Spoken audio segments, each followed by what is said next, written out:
Charles Augustus লিন্ডবার্গ নামটি আমাদের সবারই মোটামুটি জানা।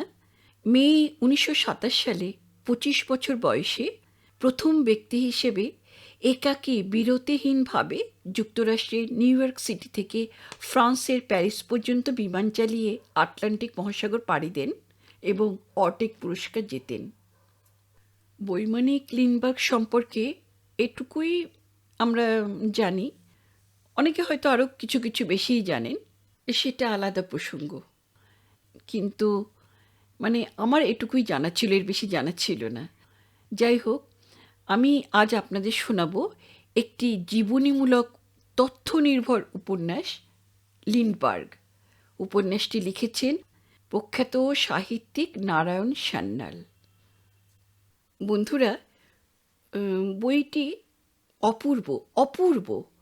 আপনাদের কাছে অনুরোধ, আপনারা শেষ পর্যন্ত শুনে দেখবেন যে আপনাদের লিন্ডবার্গ চরিত্রটা কতটা আকর্ষণ করে, অনুপ্রাণিত করে। এক কথায় অসাধারণ একটা চরিত্র এবং অসাধারণ লেখনী এবং অসাধারণ একখানি উপন্যাস, জীবনীমূলক উপন্যাস। আর লেখক সম্পর্কে তো কিছু বলবার নেই, কারণ তার প্রতিটি লেখায় যে গভীর অনুসন্ধিৎসা বা গভীর জ্ঞান দেখতে পাই, আমি গভীর শ্রদ্ধার সঙ্গে বলতে চাই অতুলনীয়। আরও একটা অনুরোধ বন্ধুরা আপনাদের কাছে, আপনারা শুনবার পর যদি কমেন্ট করে আমাকে জানান আপনাদের কেমন লাগলো, তাহলে ওই একটু ভালো লাগে বই কি। তো শুরু করা যাক লিন্ডবার্গ উপন্যাসখানির প্রথম পর্ব। আসন্ন বসন্তের যেন প্রথম কুহুধ্বনি। বসন্তকাল সত্যিই আসন্ন, কিন্তু শব্দটা কুহুধ্বনির মতো মধুর নয়, বরং কেকারবের মতো কর্কশ। মোটরের হুটার। জন রিভার্ট একটু অবাক হয়। ট্যুরিস্ট সিজন এখনো শুরু হয়নি, এ মরশুমের প্রথম আগন্তুক বোধহয় এলো। রিভার্ট উঠে যায় দ্বিতলের ব্যালকনিতে, দেখে নিচে দাঁড়িয়ে আছে একটা 2 সিটের ট্যুরিস্ট কার। দুজনেই যাত্রী, তবে যুগলে নয়, দুজনেই পুরুষ। 1971 সালে ফেব্রুয়ারি শেষাশেষি মিনেসোটা হিস্টোরিক্যাল সোসাইটির স্থানীয় ম্যানেজার জন টি রিভার্ট নেমে আসে একতলায়। সদর দরজা খুলে গাড়ির কাছাকাছি এসে দেখে ট্যুরিস্ট দুজন ইতিমধ্যেই নেমে পড়েছেন। একজন প্রৌঢ়, অপরজন বৃদ্ধ। প্রৌঢ় ভদ্রলোক দুপা এগিয়ে এসে করমর্দন করলেন রিভার্টের সঙ্গে। বললেন, সুপ্রভাত, আমার নাম অ্যালভিন হুইটম্যান, নিউ ইয়র্ক টাইমসের রিপোর্টার। আপনার অসুবিধা না হলে লিন্ডবার্গ স্ট্রিটটা একটু ঘুরে দেখতে চাই। শিওর, এবছরই আপনারাই প্রথম যাত্রী, সুস্বাগতম। দেখুন, ঘুরে দেখুন। পত্রিকায় প্রবন্ধটা যখন লিখবেন তখন অধমের নামটাও উল্লেখ করতে পারেন। আমি হিস্টোরিক সাইটস ডিভিশনের district manager John T Rivert. Delighted to meet you, mister Rivert. আসুন, আমার বন্ধুটির সঙ্গেও আপনার পরিচয় করিয়ে দিই। কিন্তু কোথায় বন্ধু? ওর সঙ্গে সেই বৃদ্ধ ভদ্রলোকটি ইতিমধ্যে লম্বা লম্বা পা ফেলে গজদশেক এগিয়ে গেছেন। একটা ঝোপের আড়ালে হাঁটু গেড়ে বসেছেন এবং টেলিফোটো লেন্সের সাহায্যে পাইন গাছের মগডালে বসা একটা হুপিকে বধ করেছেন। তার গায়ে একটা ফ্ল্যানেলের শার্ট, এই শীতেও কোট নেই। হাতে ক্যামেরা ছাড়াও কাঁধে একটি বাইনোকুলার ঝুলছে। বছর 70 বয়স, চোখে চশমা নেই, কিন্তু টাকও নেই, এক মাথা ফেনো শুভ্র কেশ। রিভার্ট হাসতে হাসতে বলে, ওর পরিচয় নিষ্প্রয়োজন। নিউ ইয়র্ক টাইমসের রিপোর্টার যে বিনা ক্যামেরাম্যান লিন্ডবার্গ ভিলায় আসবেন না, এটা অনুমান করা শক্ত নয়। হুপিটাকে কালার স্লাইডে বন্দি করা শেষ হয়েছে। বৃদ্ধ ফিরে দাঁড়ালেন। হুইটম্যান কিছু বলার আগেই বলে ওঠেন, মিস্টার রিভার্ট, আমি আপনার বুদ্ধির তারিফ করতে পারছি না, কিন্তু আমার পরিচয় আমি দু কাঁধে বয়ে বেড়াচ্ছি। রিভার্ট বলে, কোনটা আগে দেখবেন বলুন, বাগান না বাড়ি? বাড়িটা তালাবন্ধ আছে, আগে যদি সেটাই দেখতে চান তাহলে দরজা খুলে দিই। আর যদি বাগানটা এক চক্কর ঘুরে আসতে চান। বাগানটা কত বড়? প্রশ্ন করেন হুইটম্যান। 110 একর, সবটা ঘুরে দেখতে সময় লাগবে। আচ্ছা, ওই বাগানে দ্রষ্টব্য কি আছে? একটু দার্শনিকের মতো শোনালো রিভার্ডের উত্তরটা। বলতে পারেন কিছুই নেই লিন্ডবার্গের স্মৃতি ছাড়া। শিশু লিন্ডবার্গ, বালক লিন্ডবার্গ, কিশোর লিন্ডবার্গের দৃষ্টিভঙ্গি যদি থাকে তবে দেখতে পাবেন অসীম সৌন্দর্য। ওখান থেকে মিসিসিপি নদীর দৃশ্য সত্যি অপূর্ব। একটা কথা, বাগানটা 60-70 বছর আগে যা ছিল হুবহু সেরকম রাখবারই চেষ্টা করেছি আমরা। যেখানে যে গাছ মরে গেছে সেখানে ঠিক সেই জাতের গাছ রোপণ করা হয়েছে। যেখানে যতটা আগাছা ছিল সেখানে ঠিক ততটা আগাছাই সযত্নে জিইয়ে রাখা হয়েছে।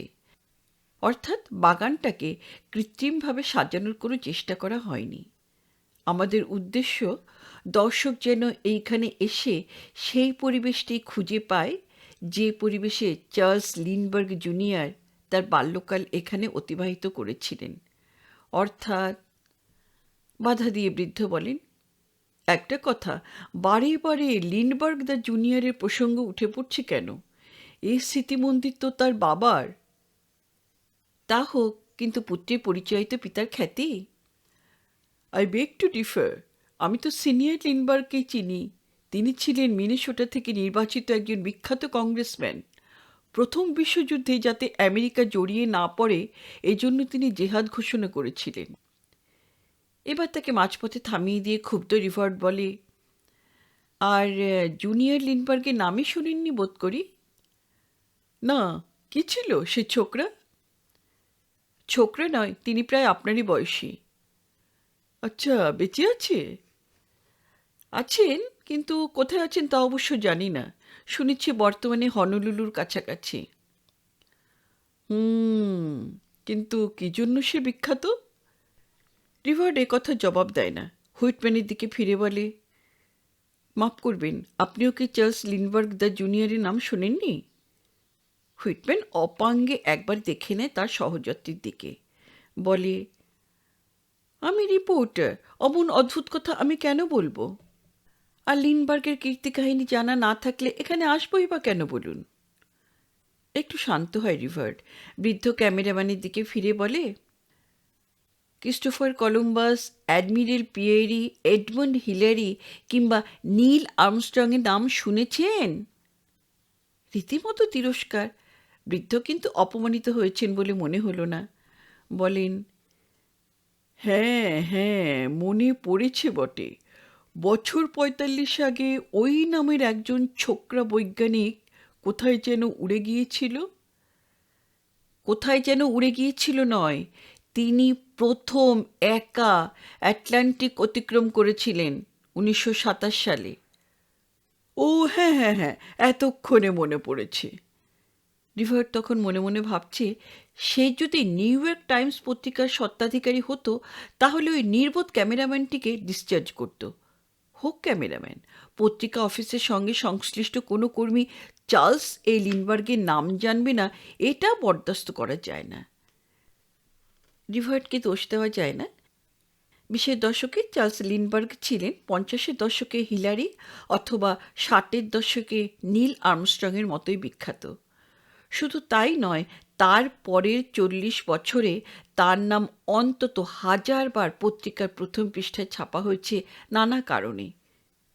বেচারি রিভার্ড স্বপ্নেও ভাবতে পারেনি বৃদ্ধের অজ্ঞতা সম্পূর্ণ একটা অভিনয়, তার কৌতুক প্রবণতার আর একটা পরিচয়। এতক্ষণে ওরা পৌঁছেছেন লিন্ডবার্গ ভিলায়। বিজুলিবাতি নেই, টেলিফোন নেই, বৈঠকখানায় সাবেকি আসবাবপত্র, দেওয়ালে কয়েকটি গ্রুপ ফটো, একটি তৈলচিত্র। ডাইনিং হলে টেবিলে ছুরি কাটা প্লেট সাজানো রয়েছে, যেন এখনই আহার্য পরিবেশিত হবে। হুইটম্যান টেবিল থেকে চিনেমাটির একটি প্লেট তুলে নিয়ে পরীক্ষা করছিলেন। রিভার্ড বললে, এই ডিনার সেটটা সিনিয়র লিন্ডবার্গ কিনেছিলেন তাদের হানিমুনের সময় স্যান ফ্রান্সিসকোতে। রান্নাঘরে এখনও আছে সে আদিম যুগের কাঠের উনান। বসবার ঘরে গদিমোড়া একটি চেয়ার দেখে রিভার্ড বলল, এটি সিনিয়র লিন্ডবার্গ ওয়াশিংটনে খরিদ করেন প্রথমবার নির্বাচিত হবার পরে। দ্বিতলে গৃহস্বামিনী ইভাঞ্জেলিন লিন্ডবার্গের শয়নকক্ষ, সেখানে অনেকগুলি পারিবারিক পোর্ট্রেট, বাপের, মায়ের, খোকনের। তারপর ওরা এলো বালক লিন্ডির ঘরে, তার ছেলেবেলার বইপত্র টেবিলে সাজানো। হাত দেওয়া বারণ বিজ্ঞপ্তি অগ্রাহ্য করে রিভার নিউ ইয়র্ক টাইমসের রিপোর্টারের হাতে তুলে দিল কিছু খাতা। বেচারি সত্যই শ্রদ্ধা করে লিন্ডবার্গকে। Hero warship.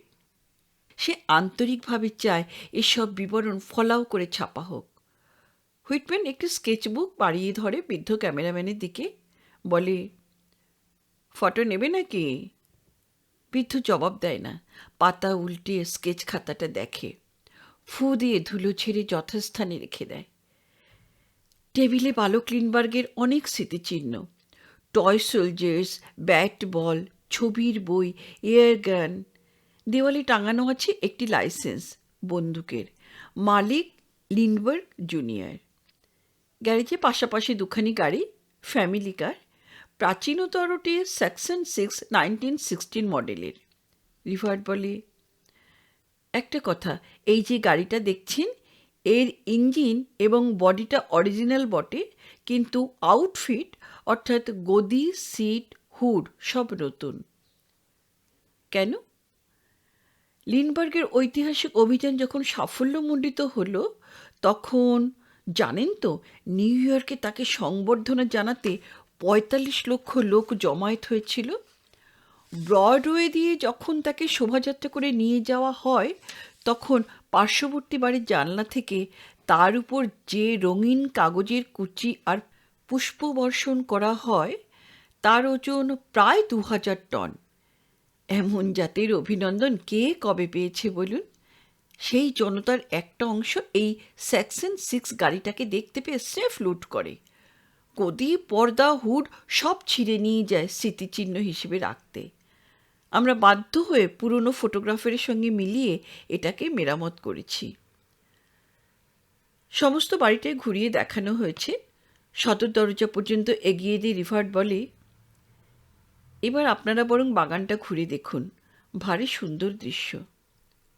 বৃদ্ধ হঠাৎ বলে ওঠেন, হুইটম্যান, আজ রাতটা এখানে থেকে গেলে কেমন হয়? হুইটম্যান তৎক্ষণাৎ বলে, আমার আপত্তি নেই, তোমার যেমন অভিরুচি। রিভার্ডও সায় দেয়, হাতে সময় থাকলে একদিন কাটিয়ে যাওয়াই ভালো। এখান থেকে লিটল ফলস শহর 8 ঘন্টার ড্রাইভ, সেখানে ভালো মোটেল আছে। বৃদ্ধ তখন তার ক্যামেরা ফোকাস করছিলেন।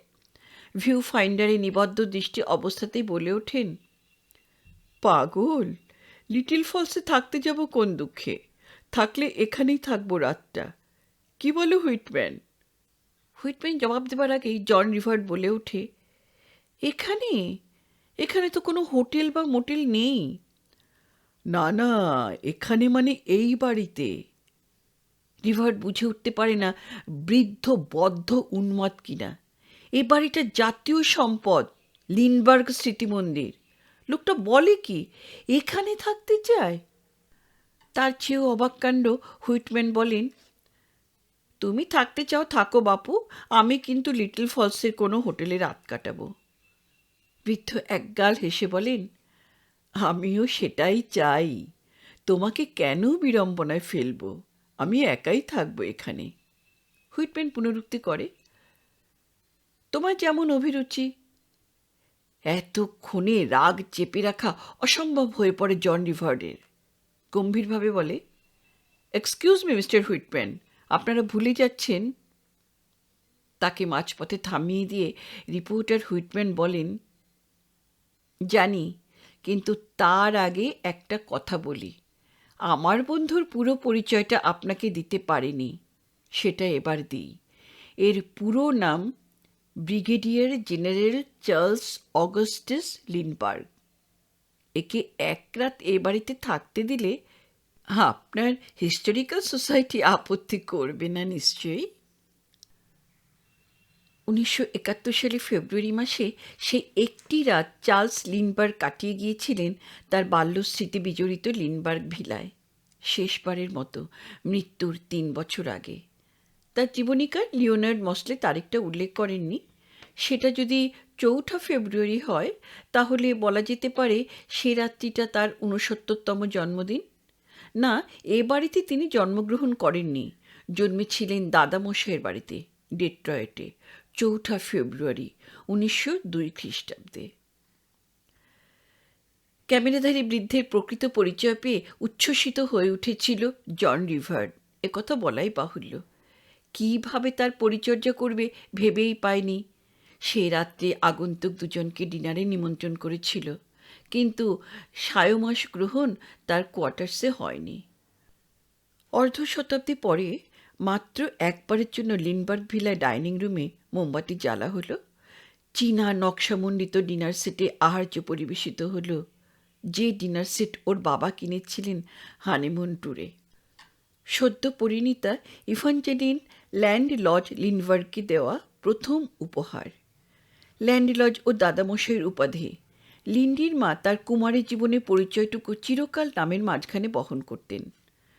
নৈশাহার সমাপ্ত করে হুইটম্যান ফিরে গেল নিকটবর্তী শহরে লিটল ফলসের কোনো মোটেলে রাত্রিবাস করতে, আর রিভার্ড ফিরে গেল তার কোয়ার্টার্সে। যাবার আগে বৃদ্ধকে বললে, আপনাকে স্যার তাহলে দোতলার ঘরখানায় বিছানা পেতে দিই। দোতলার ঘরখানা বলতে গৃহস্বামিনী ইভাঞ্জেলিনের শয়নকক্ষ। লিন্ডির খাটে শোয়ার প্রশ্নই ওঠে না। দৈর্ঘ্যে সেটি দীর্ঘদেহী ব্রিগেডিয়ার জেনারেলকে আশ্রয় দেবার পক্ষে যথেষ্ট নয়। বালক লিন্ডির মাপে সেটি তৈরি। ব্রিগেডিয়ার জেনারেল বললেন, না, আমি একতলাতেই শোব, ওই রান্নাঘরের সামনে একফালি বারান্দাটায়, মেঝেতেই শোব, আমার সঙ্গে স্লিপিং ব্যাগ আছে।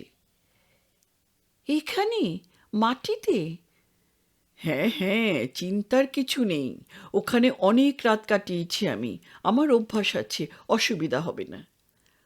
চাক্ষুষ না দেখা থাকলেও একরোখা জেদি মানুষটাকে চিনতে বাকি নেই।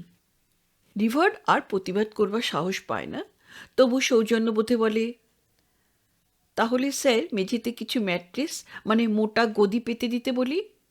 হাসলেন বৃদ্ধ, বললেন, না, যেখানে যতটা আগাছা ছিল সেখানে ততটাই আগাছা জিইয়ে রাখা বাঞ্ছনীয় নয় কি? রিভার্ড বুদ্ধিমান, বুঝতে পারে বৃদ্ধের ইচ্ছাটা কোন খাতে বইছে। ৬০-৬৫ বছর আগেকার এক বিস্তৃত প্রায় রাত্রির অভিজ্ঞতা সর্বাঙ্গ দিয়ে অনুভব করতে চান তিনি। মহাকালের অতলান্তিক বিস্মরণ সমুদ্রের বিস্তারকে অগ্রাহ্য করে একক বৈমানিকের এ এক উজানি উড়ান। রিভার্ড শুধু বলে, রাতে বেশ ঠান্ডা পড়বে জেনারেল, আমার বাসা থেকে তাহলে কিছু কম্বল পাঠিয়ে দিই। কেন? মায়ের ঘরের পূর্ব দিকের ওয়ার্ড্রোবের উপর তাকে তো অনেকগুলো কম্বল ছিল, গ্রে কালারের, সেগুলো নেই? রান্নাঘরের সামনে ওই একফালি বারান্দাটায় রাতটা কাটিয়েছিলেন, মেঝেতে স্লিপিং ব্যাগ পেতে, এয়ার পিলো মাথায়, গায়ে গ্রে রঙের কম্বল চাপিয়ে। ক্রমে নিস্তব্ধ হয়ে ঘনিয়ে এলো রাত। ঠিক এভাবে ৬০-৬৫ বছর আগে এখানে রাত কাটাতো বালক লিন্ডি। পাশে শুয়ে থাকতো ওর পোষা কুকুর ওয়াগুস, মাথার কাছে টোটা ভরা বন্দুক। বন্দুকটা উপহার পেয়েছিল দাদামশাইয়ের কাছ থেকে, .22 বোরে সিঙ্গল শট একটা স্টিভেন্স। ও যে এভাবে এখানে একা শুয়ে রাত জাগত তা ওর মাও টের পেত না। মাকে সেসব কথা কখনো বলতো না লিন্ডি, মা ভয় পাবে।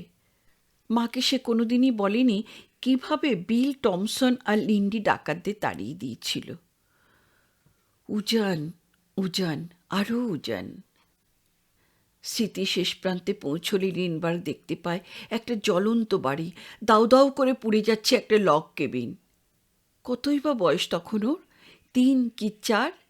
না, ৩ বছরই হবে, কারণ ওদের সে বাড়িটা পুড়ে যায় ১৯০৫ সালে। এখনও এই ৬৯ বছর বয়সেও চোখ বুজলে ও দেখতে পায় সেই আগুনের লেলিহান শিখা। ওর মা ওকে বুকে জড়িয়ে জ্বলন্ত অগ্নিকুণ্ডের ভিতর থেকে ছুটে পালাচ্ছে। হলপ করে বলতে পারবে না সেটা ওর স্মৃতি নাকি বারে বারে শুনে শুনে দৃশ্যটার একটা মন গড়া ছবি ওর মনের ক্যানভাসে আঁকা হয়ে আছে, সেটাও বলতে পারবে না। ৩ বছর বয়সের স্মৃতি কি মানুষের মনে রাখতে পারে? তারপরে ওরা উঠে আসে এই লিন্ডবার্গ ভিলাতে। বাবা, মা, লিন্ডি আর ওর বড় বোন। বড় বোন অবশ্য বইমাত্রেও। ওর বিমাতা মেলা ফগু মারা যান 1898 সালে। তার 3 বছর পরে ওর বাবা বিবাহ করেন ওর মাকে, ইভাঞ্জেলিন ল্যান্ডলজকে। ওর বাবা চার্লস অগাস্টাস লিন্ডবার্গ সিনিয়র ছিলেন আইনজীবী। সুইডেন থেকে এসেছিলেন তার পূর্বপুরুষ আমেরিকাতে। ইভাঞ্জেলিনের সঙ্গে তার বয়সে ফারাক ছিল 17 বছরের। তখন বুঝতে পারেনি, বড় হয়ে বুঝেছে কি একটা কারণে ওর বাবা মায়ে বনিবনাও হয়নি। বিবাহের পরের বছরই ওর জন্ম। ও মায়ের একমাত্র সন্তান। তারপরে ওর বাবা ওয়াশিংটনে চলে যান। লিন্ডি মানুষ হয়েছে শুধুমাত্র তার মায়ের স্নেহছায়ায়। 9 মাসে 6 মাস পরে 2-3 বছর পর বাবা বাড়িতে আসতেন বটে, কিন্তু সেটা শুধু সামাজিক কারণে। লোকে যেন এ নিয়ে 5 কথা না বলে তাই। ধর্মে ওরা রোমান ক্যাথলিক, বিবাহ বিচ্ছেদের প্রশ্নই ওঠে না। প্রতি বছর সেপ্টেম্বরে মায়ে পয়ে ট্রেনে চেপে পূবমুখ রওনা দিতেন। লিটল ফলস থেকে শিকাগো হয়ে ডেট্রয়েটে, লিন্ডির মামাবাড়ি। দিন 15 সেখানে কাটিয়ে ওরা যেতেন ওয়াশিংটনে, কংগ্রেসম্যান লিন্ডবার্গ সিনিয়রের বাড়িতে শীতকালটা কাটাতে। তখন বুঝতো না, পরে বড় হয়ে বুঝতে শিখেছে বাবা আর মা আলাদা ঘরে শুতেন। ওদের আন্তর্বিচ্ছেদটা কোনোদিনই মিটে যায়নি। ফেরার পথে আবার কিছুদিন ডেট্রয়েটে কাটিয়ে বসন্তের গোড়ার দিকে ওরা ফিরে আসতেন লিটল ফলসে, মিনেসোটা প্রদেশে, মিসিসিপি নদীর ধারের এই নির্জন লিন্ডবার্গ ভিলায়। লিন্ডবার্গের পিছনে সব সময় মায়ের একজোড়া সতর্ক চোখ পাহারা দিত। স্বামী সুখ বঞ্চিতা তিনি, তাই আরও নিবিড় করে জড়িয়ে ধরেছিলেন একমাত্র সন্তানকে। লিন্ডির যখন 10 বছর বয়স, তখন ওর বাবা এসে একদিন হাজির হলেন একটি মডেল T4 গাড়ি চেপে। অবাক কাণ্ড! লিন্ডি দেখছিল বিস্ময় বিস্ফারিত নেত্রে।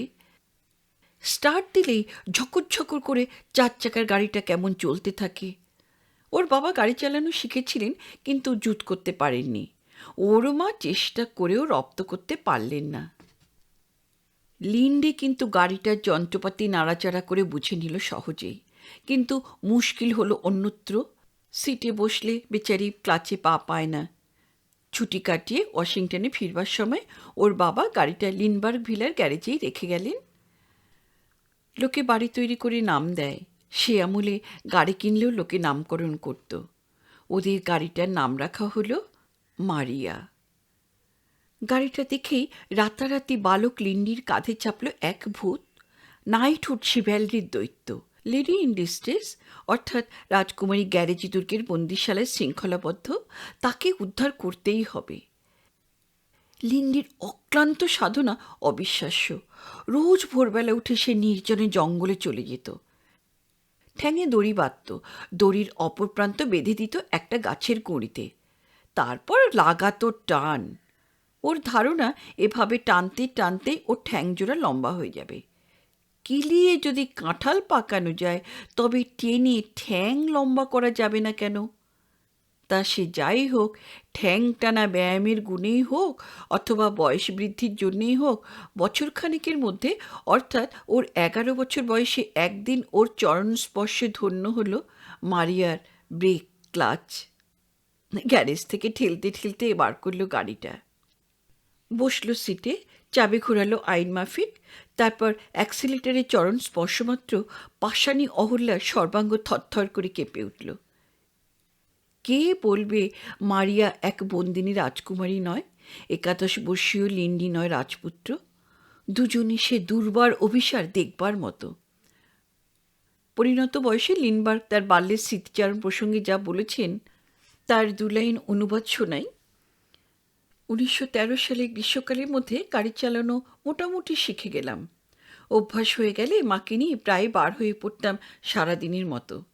কখনো ব্রেনার্ড, কখনো সেন্ট ক্লাউড সোয়ানভিল, কখনো রয়্যালটন ফোর্ট রিপ্লে। আশপাশের কোনো নির্জন হ্রদ বা ঝর্ণার ধারে বসে মায়ে পই পিকনিক সারতাম। কখনো হয়তো গাছতলায় মা বিশ্রাম নিত, তখন বন্দুক ঘাড়ে আমি বেলে হাঁস শিকার করে ফিরতাম। টিপ আমার ভালোই ছিল, খালি হাতে কোনোদিনই ফিরতে হতো না। রাস্তাঘাট অধিকাংশই কাঁচা, কিন্তু মারিয়ার জানও ছিল ভীষণ কড়া। তাছাড়া মারিয়া আমার প্রেমে পড়ে গিয়েছিল, পারতপক্ষে মারিয়া বিপদে ফেলত না। সে বছর সিনিয়র লিন্ডবার্গ যখন দেশে ফিরে এলেন, তখন তাকে অবাক হতে হলো। স্টেশনে তার জন্য অপেক্ষা করছে 11 বর্ষীয় পুত্র, গাড়ি নিয়ে হাজির। স্টেশন থেকে লিন্ডেই গাড়ি চালিয়ে নিয়ে এলো লিন্ডবার্গ ভিলায়। সেটা ছিল নির্বাচনের বছর। ওর বাবা নিজে নির্বাচনী এলাকায় এসেছিলেন বস্তুত প্রচার কার্যে। এতাবৎকাল ঘোড়ায় চেপে সেটা করতে হয়েছে। এবার বালক লিন্ডি তার মারিয়াকে নিয়ে হামেহাল হাজির।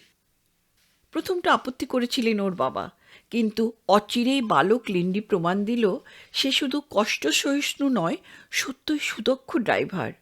দিবারাত্র সে বাবাকে নিয়ে ঘুরত সে কয় মাস। অবশ্য নির্বাচনের ব্যাপারটা লিন্ডি ঠিক বুঝতো না, ও বিষয়ে মাথাও ঘামাতো না। তবে কিছু কিছু তার মনে আছে। তার কারণ জটিল তথ্যটা ওর বাবা সাধারণ গায়ের মানুষের কাছে সরলভাবে বুঝিয়ে দেওয়ার জন্য বিচিত্র ভঙ্গিতে গল্প ফাঁদতেন। একটা কৌতুককর উদাহরণ দিই। সে সময় মার্কিন যুক্তরাষ্ট্রের প্রেসিডেন্ট একটি বিল এনেছিলেন কংগ্রেসে। তার নাম reciprocal trade treaty with Canada, অর্থাৎ কানাডা রাজ্যের সঙ্গে পারস্পরিক সাহায্যের বাণিজ্য চুক্তি। ওর বাবা এ বিলের বিরোধী পক্ষ।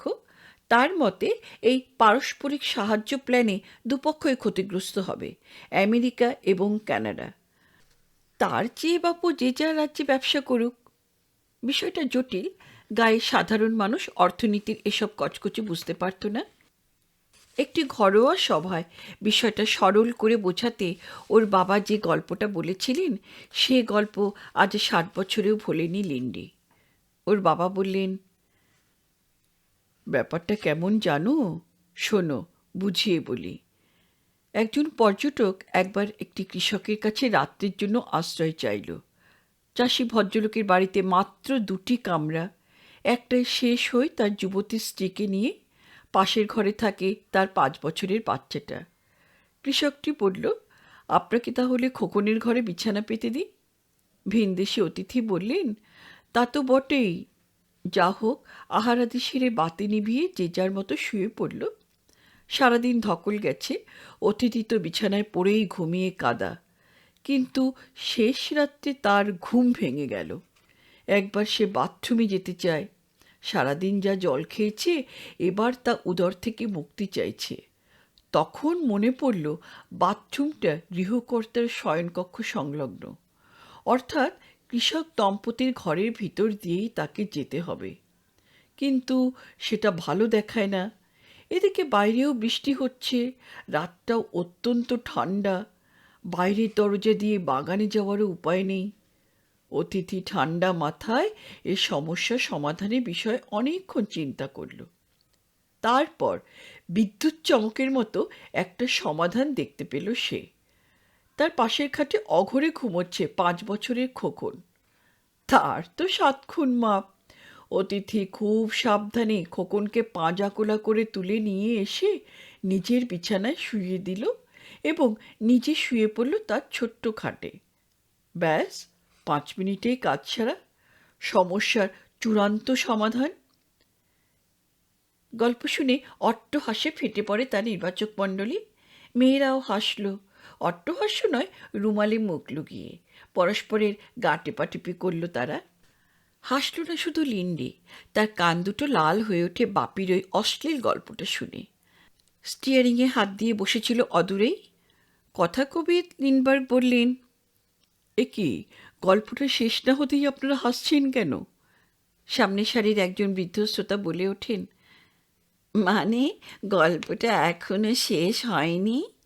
আমরা ভেবেছি ভিনদেশি অতিথির তলপেটের মতো তোমার গল্পটাও 5 মিনিটে সারা হয়ে গেছে বাবা।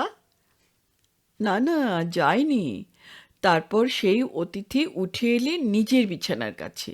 খোকনকে পাজাকোলা করে তুলে শুয়ে দিলেন তার ভেজা বিছানায়। আর আরাম করে নিজের বিছানায় শুয়ে পড়েই দেখেন, এ মা, ছ্যা ছ্যা ছ্যা ছ্যা, ওই 5 মিনিটেই খোকন তার বিছানাটাকে একেবারে সপসপে করে ছেড়েছে।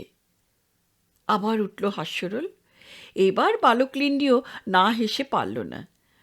ওর বাবা বললেন, একেই বলে পারস্পরিক সাহায্য প্ল্যান, রেসিপ্রোকাল ট্রেড ট্রিটি। তোমরা যদি ভেবে থাকো ক্যানাডায় গিয়ে তোমাদের সমস্যার সমাধান করে আসবে, তবে জেনে রেখো ক্যানাডিয়ানরাও কিন্তু তোমাদের বিছানায় এসে। সেবার নির্বাচনে তিনি আবার জিতলেন। খুশি হয়ে লিন্ডিকে বললেন, অনেক খাটুনি গেছে তোর বাবা, বল কি প্রাইজ চাস? লিন্ডি একগাল হেসে বলেছিল, আমার কিছু চাই না বাপি, তবে খাটুনি তো মারিয়ারও বড় কম যায়নি। ঘুরতে ঘুরতে বেচারি দেখো হাড় মাস কালি হয়ে গেছে, তুমি ওকে এক কোট রং করিয়ে দাও বরং, সেটাই আমার প্রাইজ। একেই বোধহয় বলে নাইটহুড শিভ্যালরি। 1914 সাল ইউরোপখণ্ডে প্রথম বিশ্বযুদ্ধ শুরু হয়েছে। আমেরিকায় তার ঢেউ এসে পৌঁছয়নি, কিন্তু ওই বছরই মনে আছে লিন্ডির ওদের উপর পর পর কবার আক্রমণ হলো। কে বা কারা ওদের উপর গুলিবর্ষণ করছে? লিন্ডির স্মৃতিচারণে আছে, যতদূর মনে পড়ে প্রথমবার গুলিবর্ষণের সময় আমি আর মা বাড়ির উত্তর দিকে দাঁড়িয়েছিলাম। হঠাৎ একটা বুলেট আমাদের মাথার উপর দিয়ে ছুটে গেল। তৎক্ষণাৎ আমরা বাড়ির ভিতরে ঢুকে পড়লাম। বেশ বোঝা গেল উদ্দেশ্য হত্যা করা নয়, ভয় দেখানো। খুব সম্ভবত কোনো মস্তানি রসিকতা। যদিও সে বুলেটে আমাদের খামার বাড়ির উত্তর দিকে রাস্তায় একজন পথচারী পায়ে আঘাত পায়। মা ভীষণ ঘাবড়ে গেলেন। বাবা বাড়িতে থাকেন না, আমি আর মা, এত বড় বাড়ি আর বাগান। আমি মাকে পরামর্শ দিলাম, এ কথা বাপিকে জানানোর দরকার নেই, অত দূর থেকে তিনি আর কি ব্যবস্থা করবেন। মা বাধ্য হয়ে মেনে নিল। আমি ভাবতে বসলাম, কে এই কাণ্ডটা করছে, কেন করছে, এবং সবচেয়ে বড় কথা, কিভাবে এটা বন্ধ করা যায়। আমি আর তখন বাচ্চা নই, 12 বছর বয়স আমার। চিন্তা করতে করতে কতগুলি সূত্র আমার নজরে পড়ল। প্রথম কথা, আমার মা খুবই সুন্দরী, একা থাকেন। তিনি মিশুকে নন, হয়তো একা থাকেন বলেই প্রতিবেশীদের বিশেষ পাত্তা টাত্তা দেন না, কাউকে নিমন্ত্রণও করেন না, কারো নিমন্ত্রণ রাখতেও যান না। অথচ একটি ট্যাটু ঘোড়ায় চেপে মাঝে মাঝেই তাকে শহরে যেতে হয়, সংসারের প্রয়োজনে, খামার বাড়ির প্রয়োজনে। আমি লক্ষ্য করে দেখলাম পর পর 3টি গুলিবর্ষণের ঘটনা ঘটল মা ওইভাবে ঘোড়ায় চেপে শহরে যাবার ঠিক পরেই। মাকে বললাম সে কথা, বললাম এরপর থেকে আমিই শহরে যাব। মা রাজি হয়ে গেল। দ্বিতীয় কথা, আমারও দোষ আছে। 20-22 বছরে কয়েকটি প্রতিবেশী মস্তান আমাকে দলে টানতে চেয়েছিল, আমি রাজি হইনি। আমি মদ খেতাম না, আমি সিগারেট ফুঁকতাম না, মেয়েদের পিছনে লাগা টিটকিরি দেওয়া একদম বরদাস্ত হতো না, ফলে ওদের প্রত্যাখ্যান করেছিলাম। সেজন্য এটা হতে পারে। তৃতীয়ত, বাপি ইলেকশন জিতেছেন, এখান থেকে বছরে বছরে তিনি নির্বাচনে জিতে চলেছেন, এটা তার শত্রুপক্ষের কাজও হতে পারে। কারা করছে, কেন করছে জানা নেই, তবে প্রতিকারটা জানা ছিল। তাই মাকে লুকিয়ে প্রতি রাত্রে রান্নাঘরের মেঝেতে বিছানা পেতে শুয়ে থাকতাম। পাশে ঘুমতো আমার একান্ত সেবক ওয়াগুস, আর মাথার কাছে দাদামশাইয়ের দেওয়া .22 বোরের সিঙ্গল শট স্টিভেন্স। আরও একটা মারণাস্ত্র ছিল, 10 গজি একটা ছোট্ট কামান। তাতে মানুষ মারা যেত কিনা জানি না, কিন্তু বিস্ফোরণে প্রচণ্ড শব্দ হতো। ওর কিছুদিন পরেই ঘটল গুলিবর্ষণ পর্যায়ের নিদারুণতম ঘটনাটি। মিসিসিপি নদীতে ভেসে আসতো কাঠের গুঁড়ি, হাজার হাজার নয়, লাখে লাখে। কখনো কখনো আমাদের বাড়ির কাছে সেই ভাসমান গুঁড়িগুলো জট পাকিয়ে যেত। তখন তার উপর দিয়ে দিব্যি মাঝ নদী পর্যন্ত চলে যেতাম আমরা। আমরা মানে আমি এবং আমার বাল্যের সাথী বিল জনসন। বিল আমারই বয়সী, চাষির ছেলে, আমার সাকরের। নদীতে ঘুরবার জন্য আমরা দুজনে একটা কাঠের ভেলাও বানিয়েছিলাম। সেটা নিয়ে মাঝে মাঝে আমরা নদীপক্ষে ভ্রমণে যেতাম। একদিন আমরা 2 বন্ধু ভেলায় চেপে ফিরে আসছি, কোথাও কিছু নেই, হঠাৎ দুমদাম বন্দুকের শব্দ। একরাশ ছড়রা আমাদের কান ঘেঁষে ছুটে গেল। ভেলাটা তখন কিনারের কাছাকাছি, আমরা দুজনেই ঝুপঝাপ জলে নেমে পড়ি। তারপর নদীর পাড় থেকে পড়ি তো মরি ছুটতে থাকি বাড়ি পানে। শত্রুপক্ষদের আমরা দেখতে পাইনি, তবে ঝোপের ভিতর থেকে ওদের উচ্ছ্বসিত অট্টহাস্য কানে এসেছিল। এই সুযোগ বাড়িতে পৌঁছে আমি তুলে নিলাম বন্দুকটা, বিলের হাতে ধরিয়ে দিলাম সেই 10 গজি কামানটা। বললাম, বিল, ইটস নাও অর নেভার। বিল তার ঝাঁকড়া মাথা দুলিয়ে শুধু বললে, ইয়াপ। দুজনে ছুটতে ছুটতে ফিরে এলাম অকুস্থলে। যাতায়াতে আমাদের 10 মিনিটও লাগেনি। ওদের পালাবার তাড়াও ছিল না। আমরা ফিরে এসে ওদের দেখতে পেলাম। দলে তারা 5-6 জন, একজন যুবক আর বাকি কজন আমাদেরই বয়সী, ওই মস্তানি চেলাচামুন্ডা সাকরেদ। যুবকটির কাঁধে একটা রাইফেল ঝুলছে। ওরা নদীর পূব পাড় ধরে মাছ করে চলেছে। যুবকটি গান গাইছে, তার চেলাচামুন্ডা কোরাসে গান ধরেছে। সুরটা আজও মনে আছে আমার, shoot the old nigger up the tree. মগডালে ওই লুকিয়ে আছে নিগারটা, মার মার মার দে টেনে তোর ট্রিগারটা। মুহূর্ত মধ্যে আমি উবুর হয়ে শুয়ে পড়লাম মাটিতে, বিল জনসন ঠিক আমার পাশেই। টিপ আমার অব্যর্থ। স্থির করলাম, লোকটাকে প্রাণে মারব না, তবে ওর মাথার হ্যাটটাকে পেড়ে নামাতে হবে। মার মার মার মার, দে টেনে তোর ট্রিগারটা। 1, 2, 3, দ্রুম! ঠিক সেই মুহূর্তে বিল জনসনে কামানটাও গর্জন করে উঠল। সে একটা দৃশ্য বটে। ওরে বাবা রে, মেরে ফেললে রে বলতে বলতে সে কি দৌড়! ব্যাস, এরপর আর কোনো দিন বীরপুঙ্গবের দল লিন্ডবার্গ ভিলায় টার্গেট প্র্যাকটিস করতে আসেনি। যে যেভাবে বোঝে, ওদেরকে এই পদ্ধতিটি বুঝিয়ে দিতে হয়েছিল পারস্পরিক সাহায্য প্ল্যানের কুফল। আমার বিছানায় তুমি যদি ইয়ে করে যাও, তবে তোমার বিছানাও শুকনো থাকবে না বাছাধন। যে কাঠায় মাপ, সে কাঠাতেই শোধ। ইউরোপ খণ্ডে যুদ্ধের বয়স বাড়ছে। 1915, 1916, 1917। উইলসন তখন আমেরিকার প্রেসিডেন্ট। তার উপর চাপ আসতে থাকে আমেরিকা যেন অবিলম্বে মিত্রপক্ষে যোগ দেয়। কংগ্রেসম্যান লিন্ডবার্গের দৃঢ় মত আমেরিকার উচিত নিরপেক্ষ থাকা। তার ধারণা, যুদ্ধে জড়িয়ে পড়লে আমেরিকা সমূহ ক্ষতি। তার বিশ্বাস, সাধারণ মার্কিন নাগরিক মনে প্রাণে এই যুদ্ধে জড়িয়ে পড়তে চায় না, বরং সেটা চাইছে এক জাতের কোটিপতি, যারা যুদ্ধাস্ত্র তৈরি করে চলেছে আজ কয়েক বছর। অনেক আশা নিয়ে যেসব যুদ্ধবাজে ধনকুবের পর্বতক্রমণ যুদ্ধাস্ত্র তৈরি করে রেখেছে, তারাই চায় মার্কিন যুক্তরাষ্ট্র ঝাঁপিয়ে পড়ুক এ যুদ্ধে। এই সময় লিন্ডবার্গ যুদ্ধবিরোধী প্রচারে কায়মনোবাক্যে ঝাঁপিয়ে পড়েছিলেন। তার বক্তব্য ছিল সরল। তিনি বলেছিলেন, স্বীকার করে ইউরোপ জ্বলছে, সেখানে প্রাণ ও সম্পদের ক্ষতি হচ্ছে অপরিমিত হারে, কিন্তু সেই যুদ্ধে তো এখানে আমাদের এ মহাদেশে কোনো ক্ষয়ক্ষতি হচ্ছে না, হবেও না। তাহলে ইউরোপের যুদ্ধের দোহাই দিয়ে আমরা বিবেক বুদ্ধি বিসর্জন দিই কেন? বালক লিন্ডি এসব বিষয়ে মাথা ঘামাতো না। রাজনীতির কিছুই সে বোঝে না। সে তখন অন্য বিষয়ে ব্যস্ত। মারিয়ার যন্ত্র বিকল হয়ে গেছে এই কবছরেই। প্রথম যুগের মোটর গাড়ি, অকালেই এলো তার বার্ধক্য, জরা এবং মৃত্যু। তার চেয়েও শোচনীয় সংবাদ, সেবার ওর বাবা নির্বাচনে হারলেন। শুনে মুষড়ে পড়ল লিন্ডি। যদিও তার নেপথ্যে যে আরও একটি মর্মন্তুদ দুর্ঘটনা ঘটে গেছে, তা বেচারি এ সময় জানতেও পারেনি। এবার নির্বাচনী প্রচারের সময় বাবা ওর মাকে একটি চিঠি লিখেছিলেন, মিনেসোটার বাড়ি বন্ধ করে পাকাপাকিভাবে ওয়াশিংটনে এসে থাকতে। রাজধানীতে কংগ্রেসম্যান লিন্ডবার্গের তখন প্রচুর প্রতিপত্তি। হোমরা চোমরা রাজনীতিবিদদের বাড়িতে তার নিত্য ডিনার পার্টি। সমাজে প্রতিপত্তি রাখতে গেলে তাদের ফিরে নিমন্ত্রণ করা দরকার, অথচ কার্যত ব্যাচেলর লিন্ডবার্গ তাদের পার্টিতে নিমন্ত্রণ করতে পারেন না। সেজন্য তিনি স্ত্রীকে আমন্ত্রণ জানিয়েছিলেন। ইভাঞ্জেলিনও স্বীকৃত হয়েছিলেন। সংকোচে তখনও ছেলেকে তিনি বলেননি, গোপনে মালপত্র বাঁধাছাদাও করেছিলেন। এমন সময়ই এলো ওই দুঃসংবাদ। এবার নির্বাচনে পরাজিত হয়েছেন মিনেসোটার চিরবিজয়ী চার্লস অগাস্টাস লিন্ডবার্গ। আমেরিকা যুদ্ধে নামল। লিন্ডবার্গ রাজনীতির আসর থেকে সরে এলেন বিস্তৃতির অন্ধকারে।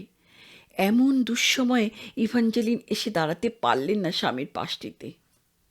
এসব নেপথ্য কাহিনী জানতে পারল না বালক লিন্ডি, বরং সে উৎসাহিত হলো যখন তার মা বলল, এখানকার একঘেয়ে জীবন আর ভালো লাগে না রে, চল আমরা ক্যালিফোর্নিয়া ঘুরে আসি।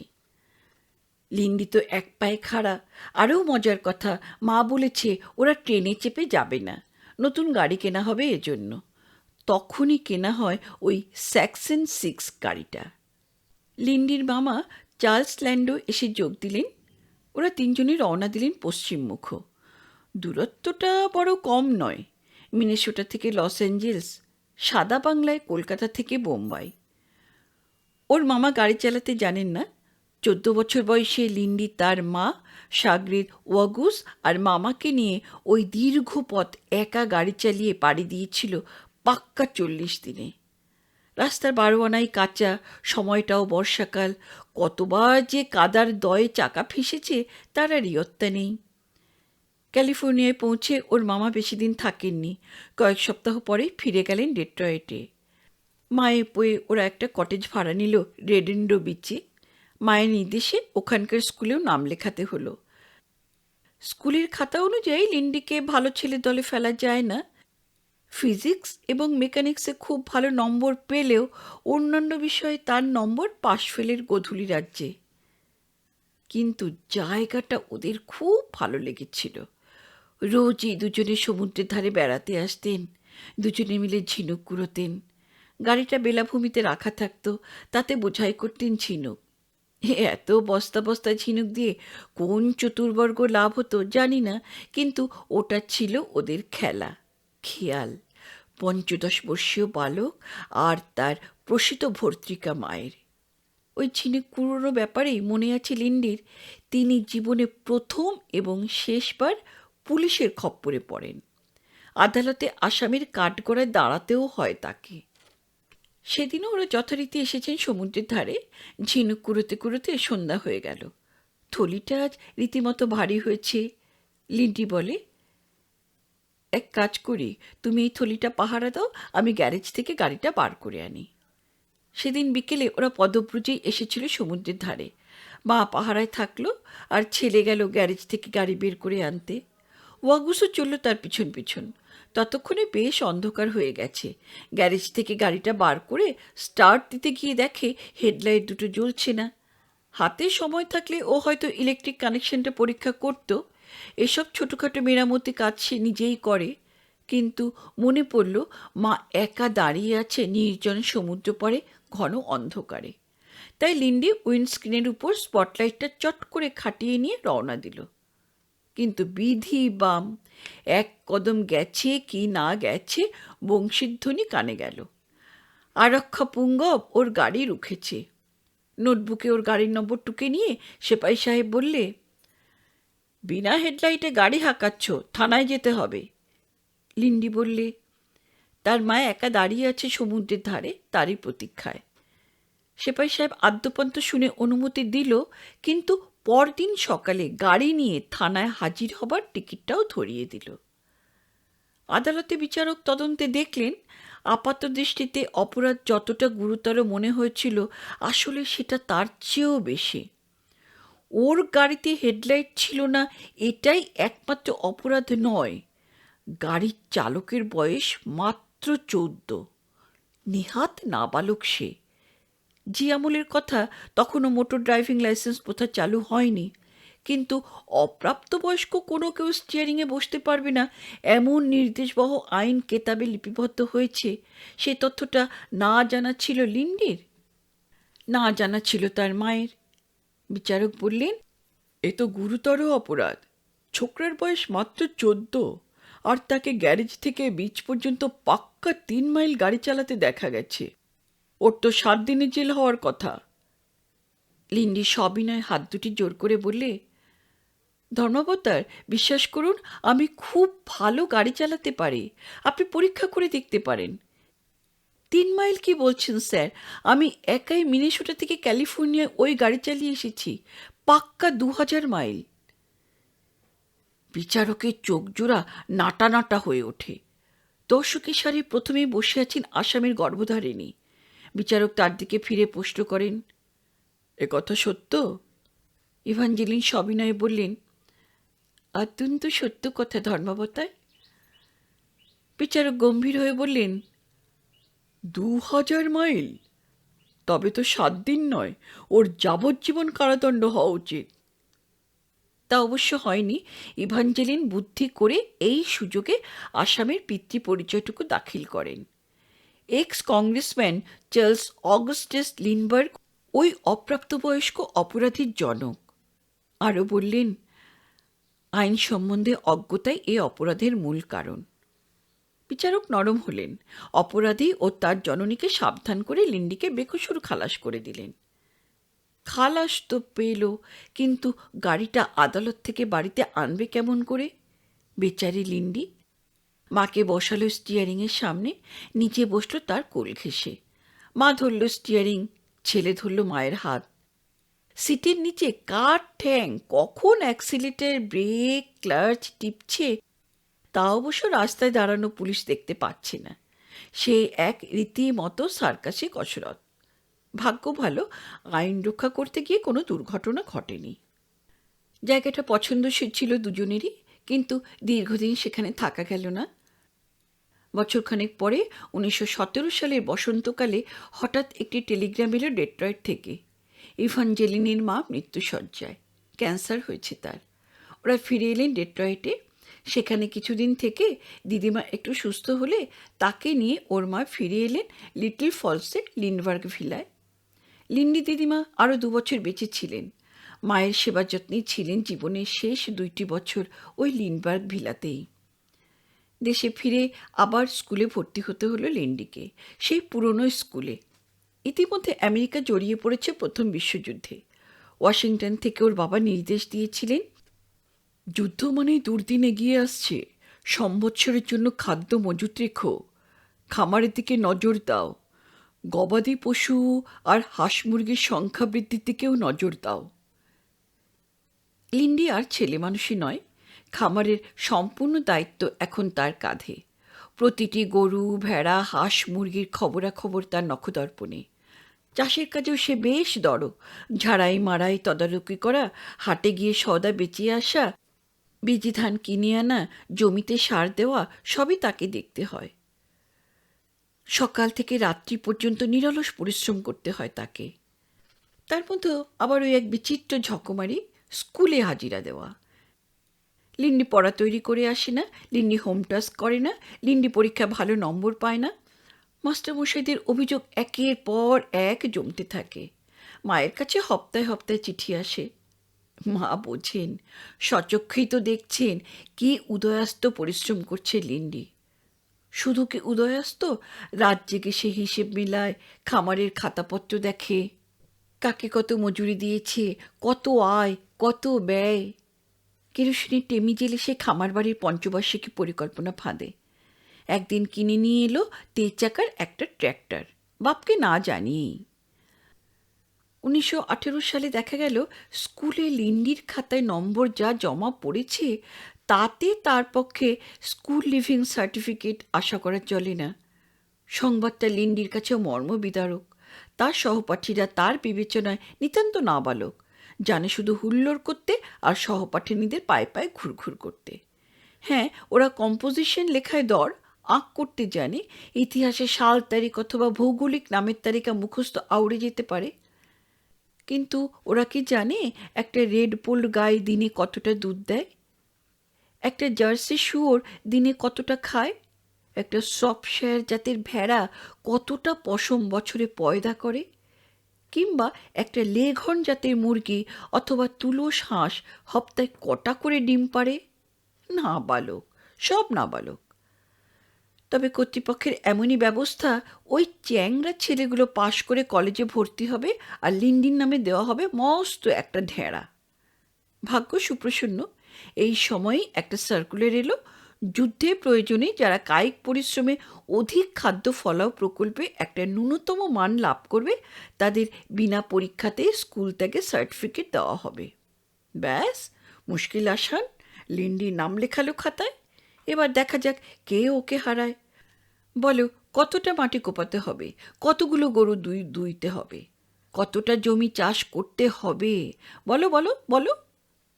মাস্টারমশাইরা স্বীকার করলেন ন্যূনতম মান নয়, ও ব্যাপারে লিন্ডি সর্বোচ্চ স্থান অধিকার করেছে। খাদ্য উৎপাদনের প্রতিযোগিতায় লিন্ডির ধারে কাছে কেউ যেতে পারল না। 1918 সালে তাকে দেওয়া হলো পাশ করার সার্টিফিকেট। ওই সময় একদিন সে হাটে গেছে পাইকারি দরে তার উৎপন্ন ফসল বেচতে। হঠাৎ শুনল এক ভদ্রলোক নিলামদারের টুলটা টেনে নিয়ে উচ্চস্বরে ঘোষণা করলেন, ভদ্রমহোদয়গণ, আপনাদের নিলাম কাজে বাধা দিচ্ছি বলে ক্ষমা প্রার্থী।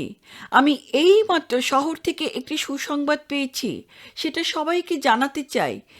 আজ এই 11ই নভেম্বর 1918 সালে বিশ্বযুদ্ধ শেষ হয়ে গেছে। বিশ্বযুদ্ধ শেষ হলো, আর ঠিক সেই সময় শুরু হলো গৃহযুদ্ধ। আমেরিকায় নয়, লিন্ডির জীবনে। ত্রিপাক্ষিক লড়াই। স্কুল জীবন শেষ হয়েছে, এবার লিন্ডি কী করবে? মায়ের ইচ্ছা সে কোনো কলেজে ভর্তি হোক, হয় কৃষিবিদ্যা নয় ইঞ্জিনিয়ারিং, একটা কিছু ডিগ্রি নিয়ে সে ফিরে আসুক, পাকাপাকিভাবে মিনেসোটাতেই বসুক। মায়ের ছেলে সংসারটাকে জমজমাট করে তুলবেন। লিন্ডির বিয়ে দেবেন, ছেলে, ছেলের বউ, নাতি নাতনি। বাপের ইচ্ছেটা অন্যরকম, ও বরং আইনের পরীক্ষা দিক, তারপর ওয়াশিংটনে কোনো অফিসে কাজকাম ধরে নেবে।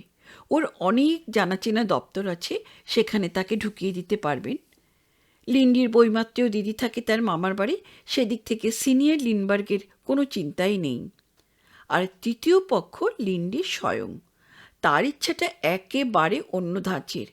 কৈশোরেই তার মস্তকটি অজান্তে যিনি চর্বণ করে বসে আছেন, তিনি ব্রিটিশ ঔপন্যাসিক এডগার ওয়ালেস। এভরিবডিজ ম্যাগাজিন নামে এক সাময়িক পত্রিকায় তিনি জবর একটি উপন্যাস ধারাবাহিকভাবে লিখছিলেন। নাম ট্যাম ও দ্য স্কোটস। কাহিনীর নায়ক একজন তরুণ স্কচম্যান, দুর্ধর্ষ বৈমানিক। সে রয়্যাল ফ্লাইং করে নাম লিখিয়ে সে পশ্চিম রণাঙ্গনে যুদ্ধে যায় এবং 1 নম্বর বৈমানিক হয়ে ওঠে। ওই গল্পটি পড়তে পড়তে কিশোর লিন্ডবার্গ তার জীবনের উদ্দেশ্য স্থির করে ফেলেছে। তাকে বিমান চালক হতে হবে। শুধু বৈমানিক নয়, ফাইটার প্লেনের চালক। নিরীহ ভূপৃষ্ঠবাসীদের মাথায় বোমা ঝেড়ে আসার মধ্যে সে নেই। সে লড়াই করতে চায়। সমানে সমানে। তোমারও এক হাতে গান বাটন, অপর হাতে মৃত্যু, আমারও তাই। কিন্তু কী দুর্ভাগ্য, বিমান বাহিনীতে নাম লেখানোর আগেই বিশ্বযুদ্ধ থেমে গেল। All quiet on the western front. অগত্যা কলেজে নাম লেখাতে হলো, উইসকনসিন বিশ্ববিদ্যালয়ে। এত বিশ্ববিদ্যালয় থাকতে ওখানে কেন? 2টি কারণে। প্রথমত, ওর মা ছেলেকে দূরে পাঠাতে রাজি নন, চোখের আড়ালে যেতে দেবেন না। তাই আগেভাগেই তিনি সেখানকার একটি স্কুলে শিক্ষয়িত্রীর চাকরি জোগাড় করে নিয়েছেন। ছেলেকে হোস্টেলে থাকতে দেবেন না, সে থাকবে মায়ের কাছেই।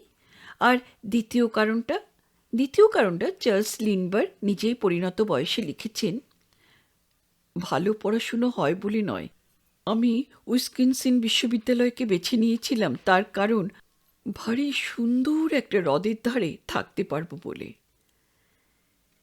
মিনেসোটা খামার বাড়ির সঙ্গে সম্পর্কটা একেবারে চুকিয়ে ফেলা হলো না। বিক্রি নয়, লিজ। বাড়িটা ওদেরই থাকলো, যাতে ছুটি ছাটায় এসে উঠতে পারে। গরু, ঘোড়া, হাঁস, মুরগি, শুয়োর সমেত 3 বছরের জন্য খামার বাড়ি ও জমি লিজ দেওয়া হলো এক প্রতিবেশীকে। সব ছেড়ে ছুড়ে চলে আসবার সময় লিন্ডি বুঝতে পারল নিজের অজান্তে সে কী পরিমাণ ভালোবেসে ফেলেছিল ওদের। ওই গরুর পাল, হাঁস মুরগির দল, পাকা গমের ক্ষেত, ট্র্যাক্টর, মায় ওই ওজন কাটাটাকেও। কিন্তু কলেজে পড়াশুনো করা ওর ধাতে নেই। বছরখানেক কলেজের খাতায় ওর নাম ছিল, তারপরে সিদ্ধান্তে এলো কলেজে গিয়ে লেকচার শোনা ওর পোষাবে না। 1 বছরে ওকে কিছুই শেখেনি তা নয়, শিখেছে, সবচেয়ে বেশি ভালো করে শিখেছে মোটর বাইক চালানো। যুদ্ধ শেষ হয়ে যাওয়ায় আকাশে ওড়ার সম্ভাবনা যখন রইল না, তখন মধুর অভাবে গুড়ের ব্যবস্থা করল লিন্ডি। পাইলটের বদলে হলো মোটর বাইক চালক। দিবারাত্র বাইকে চেপে কলেজ ক্যাম্পাস দাবড়ে বেড়াতো। কলেজে মাত্র 2 জন বন্ধু হয়েছিল ওর, রিচার্ড এবং ড্যাডলি। অন্য কোনো গুণের জন্য নয়, একটি মাত্র কারণ ওদের দুজনেরই ছিল মোটর বাইক। 3 বন্ধুতে লেক মেন্ডোটার আশপাশের সবকটা গ্রাম, শহর, জঙ্গল চষে ফেলল। ড্যাডলে তার বন্ধুর বিষয়ে পরবর্তীকালে একটা অদ্ভুত অভিজ্ঞতার কথা বলেছে। কলেজে যিনি প্রিন্সিপাল, তার বাড়িটা ছিল একটা টিলার উপর। বাংলো থেকে রাস্তাটা ঢালু পথে কয়েকশো গজ সোজা নেমে এসেই একেবারে ডাইনে মন নিয়েছে। রিচার্ড কথা প্রসঙ্গে শুধু বলেছিল, ধরো কোনো মোটর সাইক্লিস্ট উপর থেকে ওই খাড়া পথে সোজা নেমে আসছে, এমন সময় তার ব্রেক ফেল করলো, তাহলে অবস্থাটা কি হবে? ড্যাডলে বললে, কি আবার হবে, সোজা গিয়ে সামনের বেড়াটায় ধাক্কা খাবে। তুঙ্গে বৃহস্পতি থাকলে একটা ঠ্যাং বা হাতও খোয়াবে, না থাকলে ওই কলেজ সিমেটারিতে একটা পাথরের ফলক বসানো হবে। লিন্ডি দাঁড়িয়ে পড়েছিল, ঢালু রাস্তাটা দেখে নিয়ে বললে, তৃতীয় একটি সম্ভাবনাও আছে। লোকটার যদি ব্যালেন্স জ্ঞান এবং হিম্মত থাকে, তবে ওই বিদ্যুৎ বেগেই সে ডাইনি মন নিয়ে টাল সামলে চলে যাবে। দুই বন্ধুও দাঁড়িয়ে পড়েছে, তিনজনেই মোটর বাইক চালায়। ওরা আবার একবার রাস্তাটা দেখে নিয়ে বললে, অসম্ভব, ব্রেক ফেল করলে উপর থেকে নেমে এসে এখানে পৌঁছে যে গতি হবে তাতে কিছুতেই ব্যালেন্স থেকে ডাইনে মন নেওয়া যাবে না। লিন্ডি শুধু বললে, হাতের পাজি মঙ্গলবার, তোরা দাঁড়া এখানে, আমি করে দেখাই। ওরা দুজনেই লাফিয়ে ওঠে, খেপেছিস, এ যে অনিবার্য মৃত্যু। কিন্তু কিন্তু পাগলাকে রোখা গেল না। মোটর বাইকটাকে ঠেলতে ঠেলতে সে পাহাড়ে মাথায় উঠল। রুদ্ধ নিঃশ্বাসে নিচে অপেক্ষা করছে ওর দুই বন্ধু। লিন্ডি প্রতিজ্ঞা করেছে ব্রেক সে ব্যবহার করবে না, অর্থাৎ তার ব্রেক যেন ফেল করেছে। ঢালু পথে রওনা দিল সে, দ্রুত, আরও দ্রুত। বিদ্যুৎ গতিতে সে যখন নেমে আসছে তখন দুই বন্ধুর আতঙ্ক তুঙ্গ শীর্ষে উঠেছে। কিন্তু না, ব্রেক ব্যবহার করল না লিন্ডি। বাঁক নিল ডাইনে, পারল না। শূন্যে উৎক্ষিপ্ত হলো দ্বিচক্রযান, পড়ল গিয়ে খানায়। দুই বন্ধু ছুটে গেল ওর কাছে। না, গাড়িটা ভাঙেনি। লিন্ডির জামা ছিঁড়ে গেছে, কাঁধের কাছে কেটে গিয়ে রক্ত পড়ছে, একটা চোখ নীল হয়ে উঠেছে। হাড়গোড় ভাঙেনি কিছু, ধরে তুলতে হলো না, নিজেই উঠল, টেনে তুলল মোটর বাইকটাকে। ড্যাডলে বললে, তুই একটা বদ্ধ উন্মাদ, জানে বেঁচে গেছিস, নেহাত বাপদাদাদের পুণ্য ছিল তাই। লিন্ডি বললে, না রে, দোষটা আমারই। মোড় নেবার সঙ্গে সঙ্গে যদি আমি মোটরটা চালু করতাম তাহলে ব্যালেন্সটা থাকতো। খোদায় মালুম কি হলে কি হতো। এখন চল তো, টিংচার আয়োডিন। তাকে থামিয়ে দিয়ে লিন্ডি বলে, যাবো মানে? আমি তো আরেকবার চেষ্টা করব। এবার সময় বুঝে মোটরটা স্টার্ট করলে ঠিক কাটিয়ে নিতে পারবো। দাঁড়া, তোরা এখানে দাঁড়া তো। কিছুতেই পাগলাকে রোখা গেল না। খোঁড়াতে খোঁড়াতে এবং মোটর বাইক ঠেলতে ঠেলতে আবার উঠল টিলার মাথায়। আবার একইভাবে সে নেমে এলো, একইভাবে নিঃশ্বাস শুদ্ধ করল ওর দুই বন্ধু অন্তিম মুহূর্তটিতে। কিন্তু একই ঘটনা ঘটল না।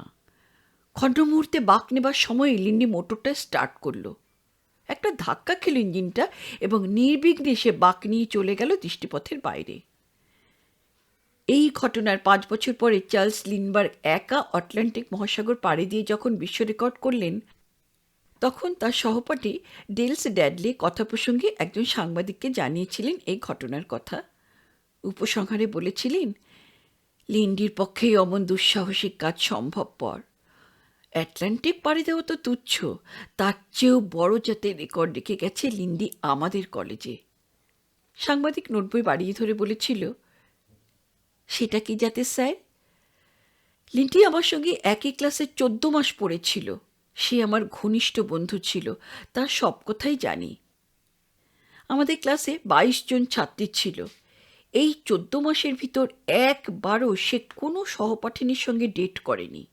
22 জনের মধ্যে একজনকেও চুমু খায়নি, একজনের সঙ্গেও হেসে কথা বলেনি।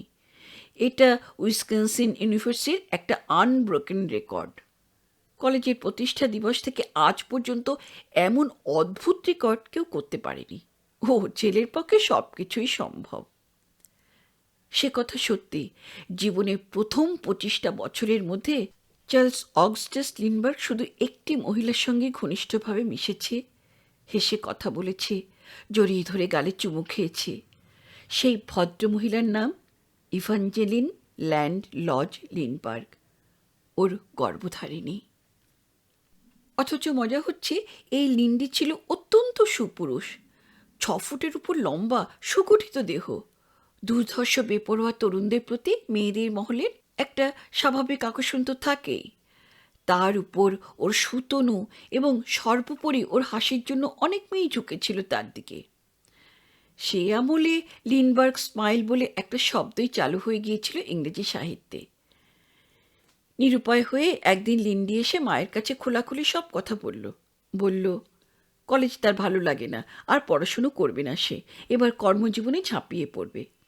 প্রথমটায় মা তো কিছুতেই রাজি নয়, কিন্তু নিজের ছেলেকে তিনি চিনতেন। যা একরোখা, যা জেদি, যা ধরবে তা করেই ছাড়বে।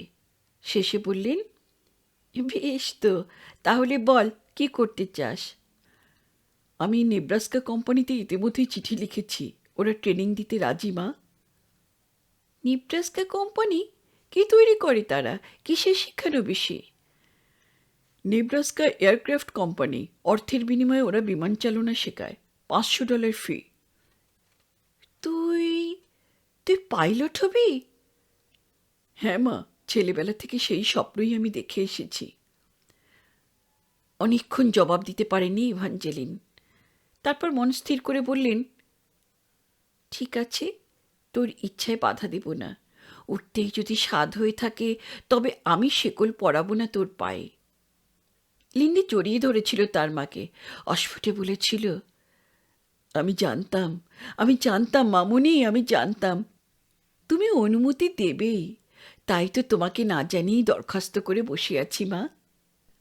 1 এপ্রিল 1922 মোটর বাইকে চেপে লিন্ডি এসে পৌঁছলে নেব্রাস্কা এয়ারক্রাফট কোম্পানিতে। যা ভেবেছিল মোটেই তা নয়।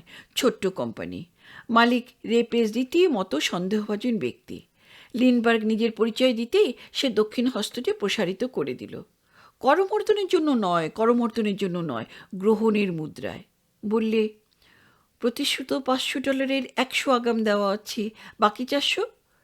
লিন্ডি একটু আহত হলে জাতীয় অভ্যর্থনায়, তবে কন্ট্রাক্ট হচ্ছে কন্ট্রাক্ট, বিনা বাক্য ব্যয়ে সে বাকি টাকা হস্তান্তরিত করে দিল তৎক্ষণাৎ। রেপেজে শিক্ষায়তনে একটি এরোপ্লেন আছে, শিক্ষকও সবেধন নীলমণি একজন, বিফল। সবচেয়ে অবাক কাণ্ড, ছাত্র সে একা।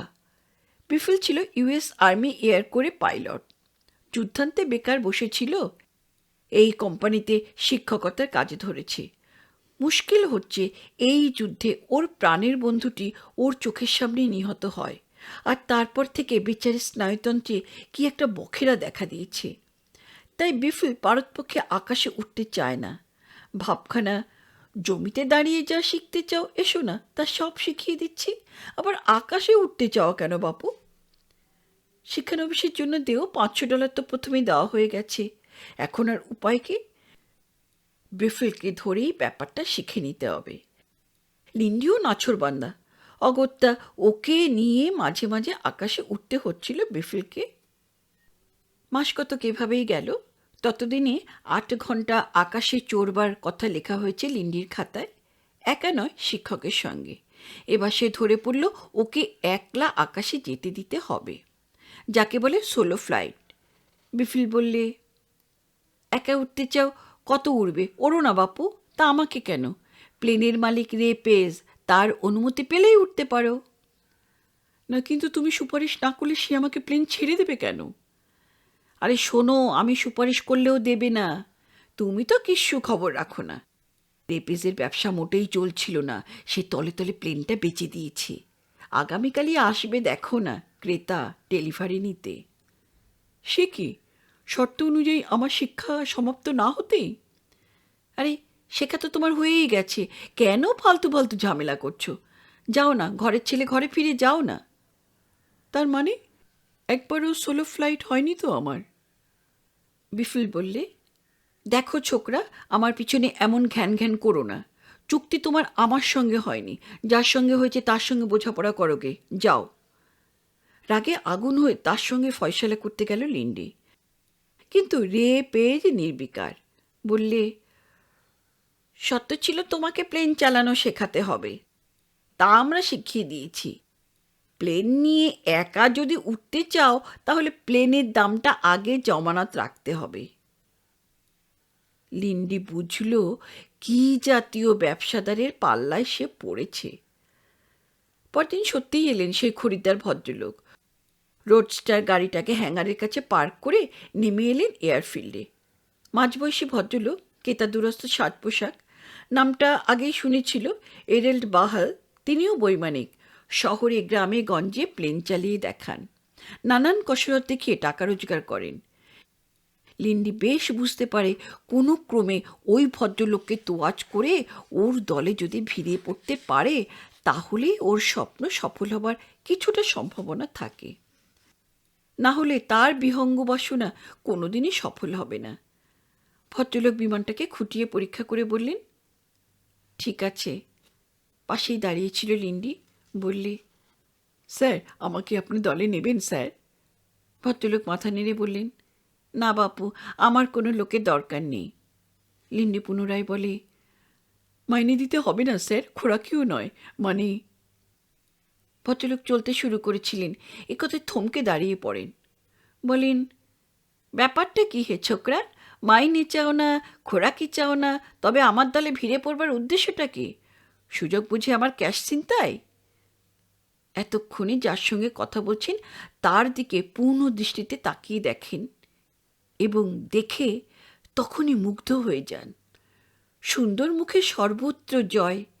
একটু নরম সুরে বললেন, তোমার নামটা কি ভাই? কেন আমার দলে আসতে চাও? আমার আমার নাম স্লিম লিনবার্গ। না, স্লিম আমার নাম নয়, কলেজের ছেলেরা ওই নামে আমাকে ডাকতো। আমি ঢ্যাঙা কি না। আমার পুরো নাম Charles Augustus Lindbergh. I C.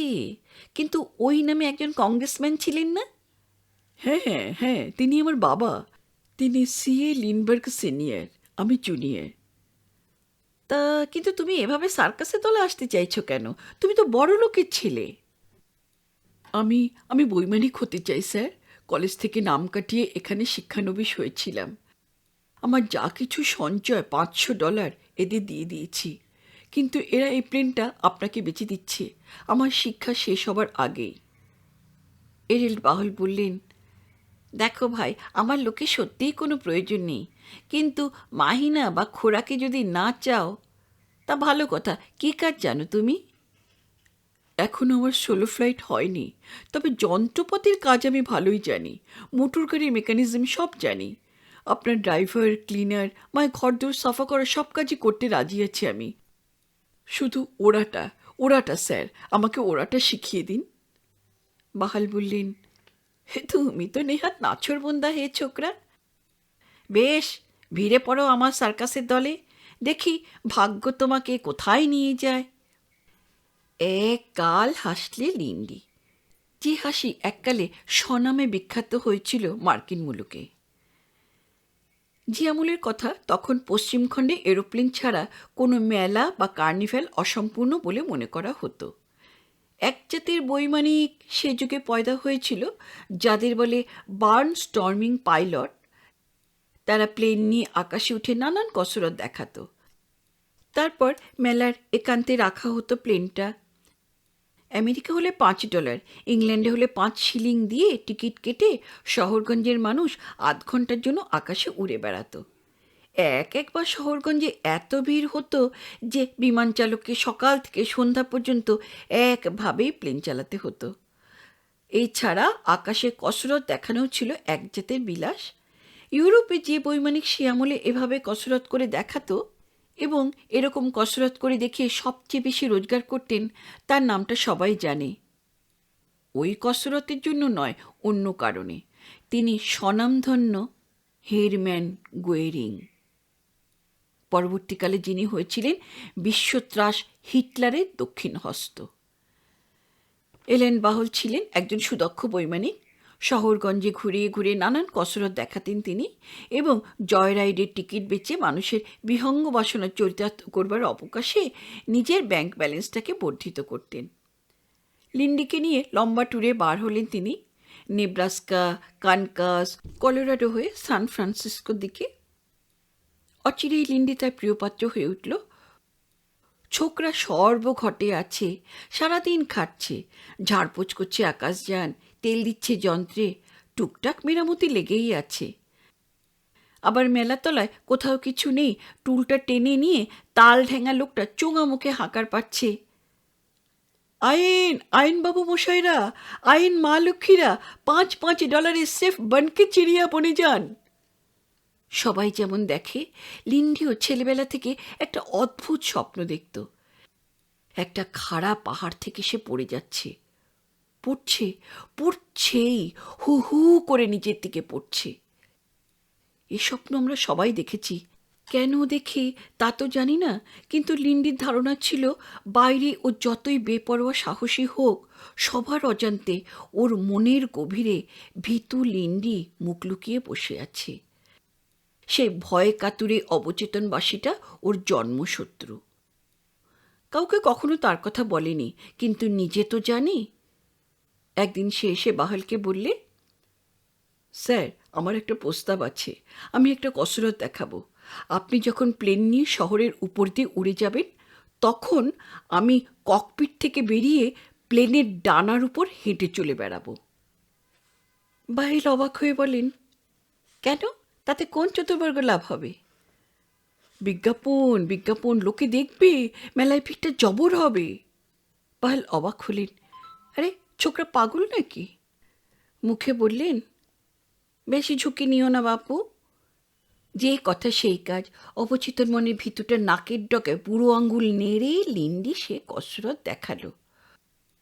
অতি সন্তর্পণে সে ককপিট থেকে উঠে গেল চলন্ত প্লেনের ডানায়। প্রচণ্ড বায়ুবেগ, কিন্তু স্থানচ্যুত হলো না লিন্ডি। নিচে হাজার হাজার লোক বাহবা দিল, তাতে তার ভ্রুক্ষেপ নেই। অবচেতন ভিতরটা যে হার মেনেছে, এতেই সে খুশি। সেদিন সন্ধ্যায় বাহাল বললেন, স্লিম, এরপর যদি তোমাকে খোরাকি মজুরি না দিই, তাহলে বাবা আমার অধর্ম হবে। কাল থেকে তুমি আর অবৈতনিক নও, বুঝলে? কিন্তু মাস কতক পরে বাহলের ট্যুর শেষ হয়ে গেল। এখন শীতকাল, উৎসবের মরশুম খতম, অগত্যার চাকরিরও খতম হলো লিন্ডির। ওই সময় আরেকটি ঘটনা ঘটল। নেব্রাস্কা স্টেটের লিঙ্কলিন শহরে উপস্থিত হলেন এক বার্নস্টর্মিং দম্পতি, প্রৌঢ় বৈমানিক চার্লি হার্ডিন এবং তার সুন্দরী সুতনুকা যুবতী স্ত্রী ক্যাথরিন। ওরা এসেছিলেন সেই নেব্রাস্কা এয়ারক্রাফট কোম্পানির একচ্ছত্র মালিক রেপেজের আমন্ত্রণে। চার্লি শুধু দক্ষ বৈমানিক নয়, প্যারাশুট লম্ফনে সে অভ্যস্ত। সে প্যারাশুট তৈরিও করত, সে এবং তার স্ত্রী বৈমানিকদের বিক্রি করত। তার স্ত্রী ক্যাথরিন পূর্বাশ্রমে ছিল সার্কাসে ট্রপিস খেলোয়াড়। বর্তমানে সে একটা অদ্ভুত খেলা দেখায়। ওর স্বামী যখন শহরের উপর দিয়ে উড়ে যায়, ও তখন শুধুমাত্র দাঁত দিয়ে একটা তার কামড়ে শূন্যে দুলতে থাকে। অত্যন্ত দুঃসাহসিক খেলা। মানুষজন ছুটে আসে রাস্তায়, ট্রাফিক জ্যাম হয়ে যায়, হাজার ঊর্ধ্বমুখী ক্যামেরা শুধু ক্লিক ক্লিক করতে থাকে। জনারণ্যের একান্তে দাঁড়িয়ে স্লিম লিনবার্গও দেখল সুতনুকা ক্যাথরিনের মৃত্যুঞ্জয়ী কসরত, আর দেখল হার্ডিনের প্যারাশুট লাফ। প্রথম দৃশ্যটি নয়, দ্বিতীয়টি তাকে মুগ্ধ করল। ওর মনে হলো সে ক্রনিক দুঃস্বপ্নের হাত থেকে নিষ্কৃতি পেতে হলে ওকে প্যারাশুট জাম্পিং করতে হবে। চার্লি হার্ডিং তার বিজ্ঞাপনে লিখেছে, সে শুধু প্যারাশুট জাম্পিংই জানে না, ডাবল জাম্পিংয়ের কসরতও জানে। ডাবল লাফ আরও কঠিন জাতের। একক ঝাঁপে দক্ষতা কিছু নেই, প্রয়োজন শুধু দুর্জয় সাহসের। জয় রাম বলে শূন্যে ঝাঁপ দেবার পর তাকে আর কিছু করতে হয় না, বাদবাকি কলকবজার ব্যাপার। বায়ুচাপে প্যারাশুট আপনিই খুলে যায়, কিন্তু ডবল ঝাঁপে লম্ফ প্রদানকারীর দক্ষতার প্রয়োজন। সাহসও ডবল হওয়া দরকার, কারণ এবার বিমানকে আরও অনেক অনেক উঁচুতে উঠতে হবে। ঝাঁপ খাওয়ার পর 1 নম্বর প্যারাশুট খুলে গেলে 3-4 সেকেন্ড সে বাতাসে ভাসবে, তারপর নিজে হাতে দড়ি কেটে 1 নম্বর প্যারাশুটকে মুক্তি দেবে। তৎক্ষণাৎ শূন্যমার্গ থেকে দ্বিতীয়বার পতন। আবার বায়ুচাপে যদি প্যারাশুট ঠিক সময় খুলে যায়, তবেই নিরাপদে সে ভূপৃষ্ঠে অবতরণ করবে। লিন্ডি মন স্থির করল, এই প্যারাশুট জাম্পিংই অনিবার্য বিশল্যকরণী, ওর দুঃস্বপ্নের দাওয়াই। চার্লির জাম্প, সিঙ্গল জাম্প অবশ্য, দেখে সে রাত্রে চার্লস লিন্ডবার্গ দিনপঞ্জিকায় লিখেছিলেন, মাকড়সার জালের মতো স্বচ্ছ কয়েক গজ কাপড়ের একটা ছাতা অদৃশ্য সুতোয় ঝুলিয়ে রেখেছে একটি মানব সন্তানকে। শূন্যে সে দুলছে, এক মুঠো সুতো, এক টুকরো কাপড় আর সেলাইয়ের কারিগরি। ব্যাস, আর কিছু নয়। কয়েকটি মৃত্যুঞ্জয়ী খণ্ড মুহূর্তের জন্য সেই মানব শিশু হয়ে উঠেছে নীল আকাশের এক দেবদূত। পরদিন লিন্ডি এসে হাজির হলো চার্লির ডেরায়। ডেরা বলতে ওই এয়ার স্ট্রিপেরই একটি হ্যাঙ্গার। মধ্যাহ্নভোজ সমাপ্ত করে ওরা কর্তাগিনী প্যারাশুট সেলাইয়ে বসেছিল।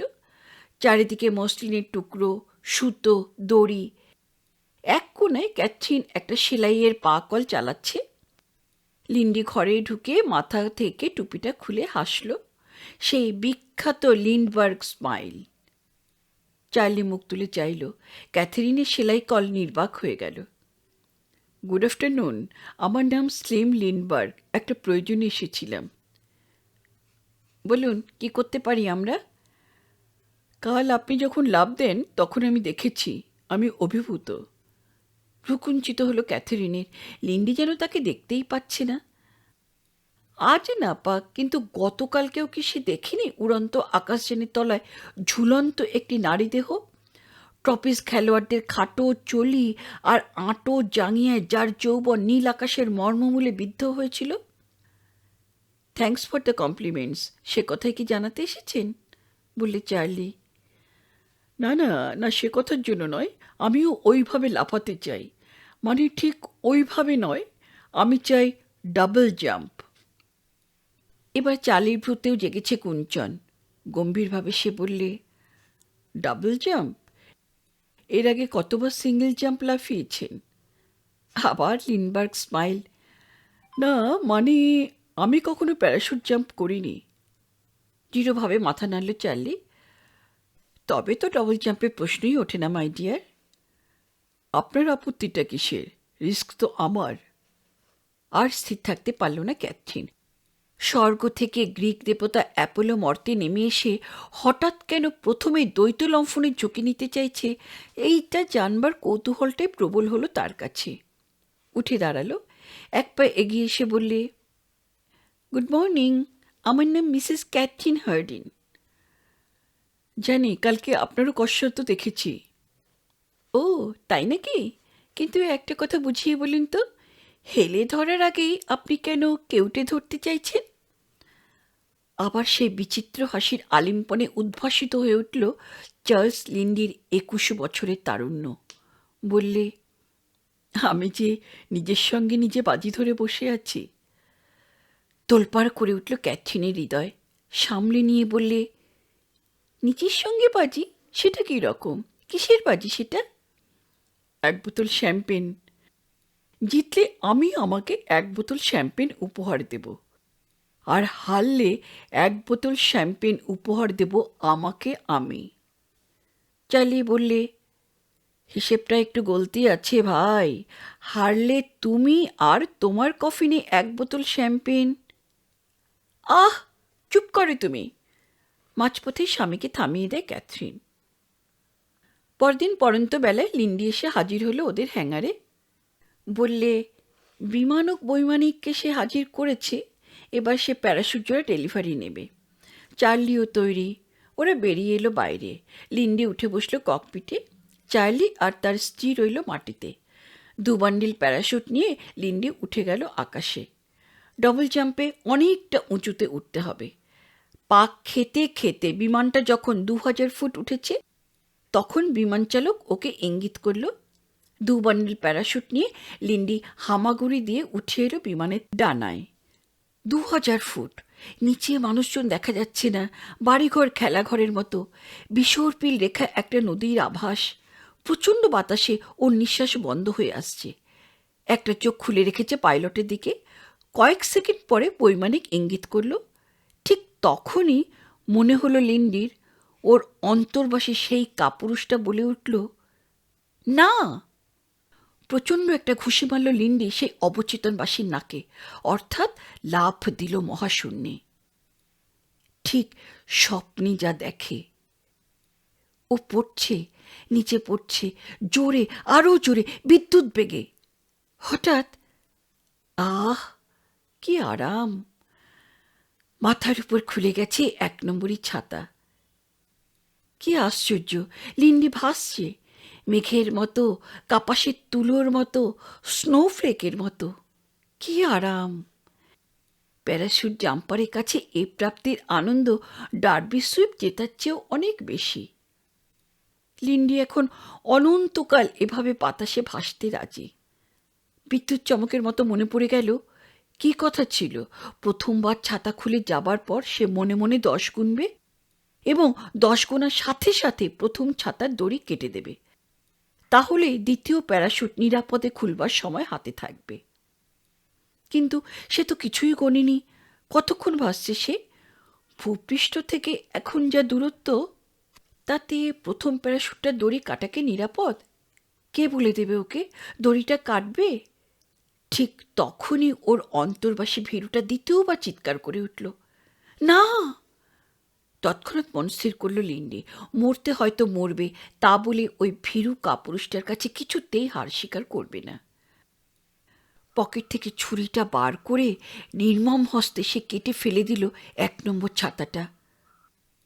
তৎক্ষণাৎ দুবাহু বাড়িয়ে পৃথিবী ওকে আলিঙ্গন করতে চাইল। ভীম বেগে পৃথিবী ছুটে আসছে ওর দিকে। বাতাসে পাক খাচ্ছে লিন্ডি, কোনটা ঊর্ধ্ব কোনটা অধো এই বোধই নেই। ওর চতুর্দিকেই যেন মহাশূন্য। অস্তায়মান সূর্যটা আকাশে পাক খাচ্ছে চলন্ত গাড়ির 1 চোখো হেডলাইটের মতো। কিন্তু দ্বিতীয় প্যারাশুটটা খুলছে না কেন? এই খণ্ড মুহূর্তটির সম্বন্ধে লিনবার্গ তার দিনপঞ্জিকায় লিখেছেন, দড়িতে এখনো টান পড়ল না কেন? প্রথমবার তো এত সময় লাগেনি। বাতাস পাশ দিয়ে ছুটেছে, আমার সারা দেহ শক্ত হয়ে উঠেছে, পাক খাচ্ছি, পড়ছি। হায় হায় ঈশ্বর, হায় মঙ্গলময় ঈশ্বর! মাটি থেকে সামান্য উপরে হঠাৎ খুলে গিয়েছিল দ্বিতীয় ছাতা। যথেষ্ট দূরত্বে নয়, তাই বেশ সবেগেই সে আছাড় খেয়ে পড়ল মাটিতে। ছুটে এলো ওর বন্ধু বার্ট গার্নি এবং হার্ডিন দম্পতি। ধরে তুলতে হলো না, লিন্ডি নিজেই উঠে দাঁড়ালো। Lindy smile. চার্লি বললে, দড়িটা কাটতে যথেষ্ট দেরি হয়েছিল তোমার। জানি, দোষটা আমারই, ও ভুল আর কখনো হবে না। খোঁড়াতে খোঁড়াতে লিন্ডি আর তার বন্ধু গিয়ে বসল তাদের মোটরে। চার্লি ফিরে গেল তার হ্যাঙ্গারে, আর ক্যাথেরিন এগিয়ে এসে বলল, নাও এটা ধরো। অবাক হয়ে লিন্ডি বললে, কি ওটা, কি ধরবো? 1 নম্বর তুমি বাজি হেরেছ, তাই 2 নম্বর তুমিকে এটা তুমি দেবে।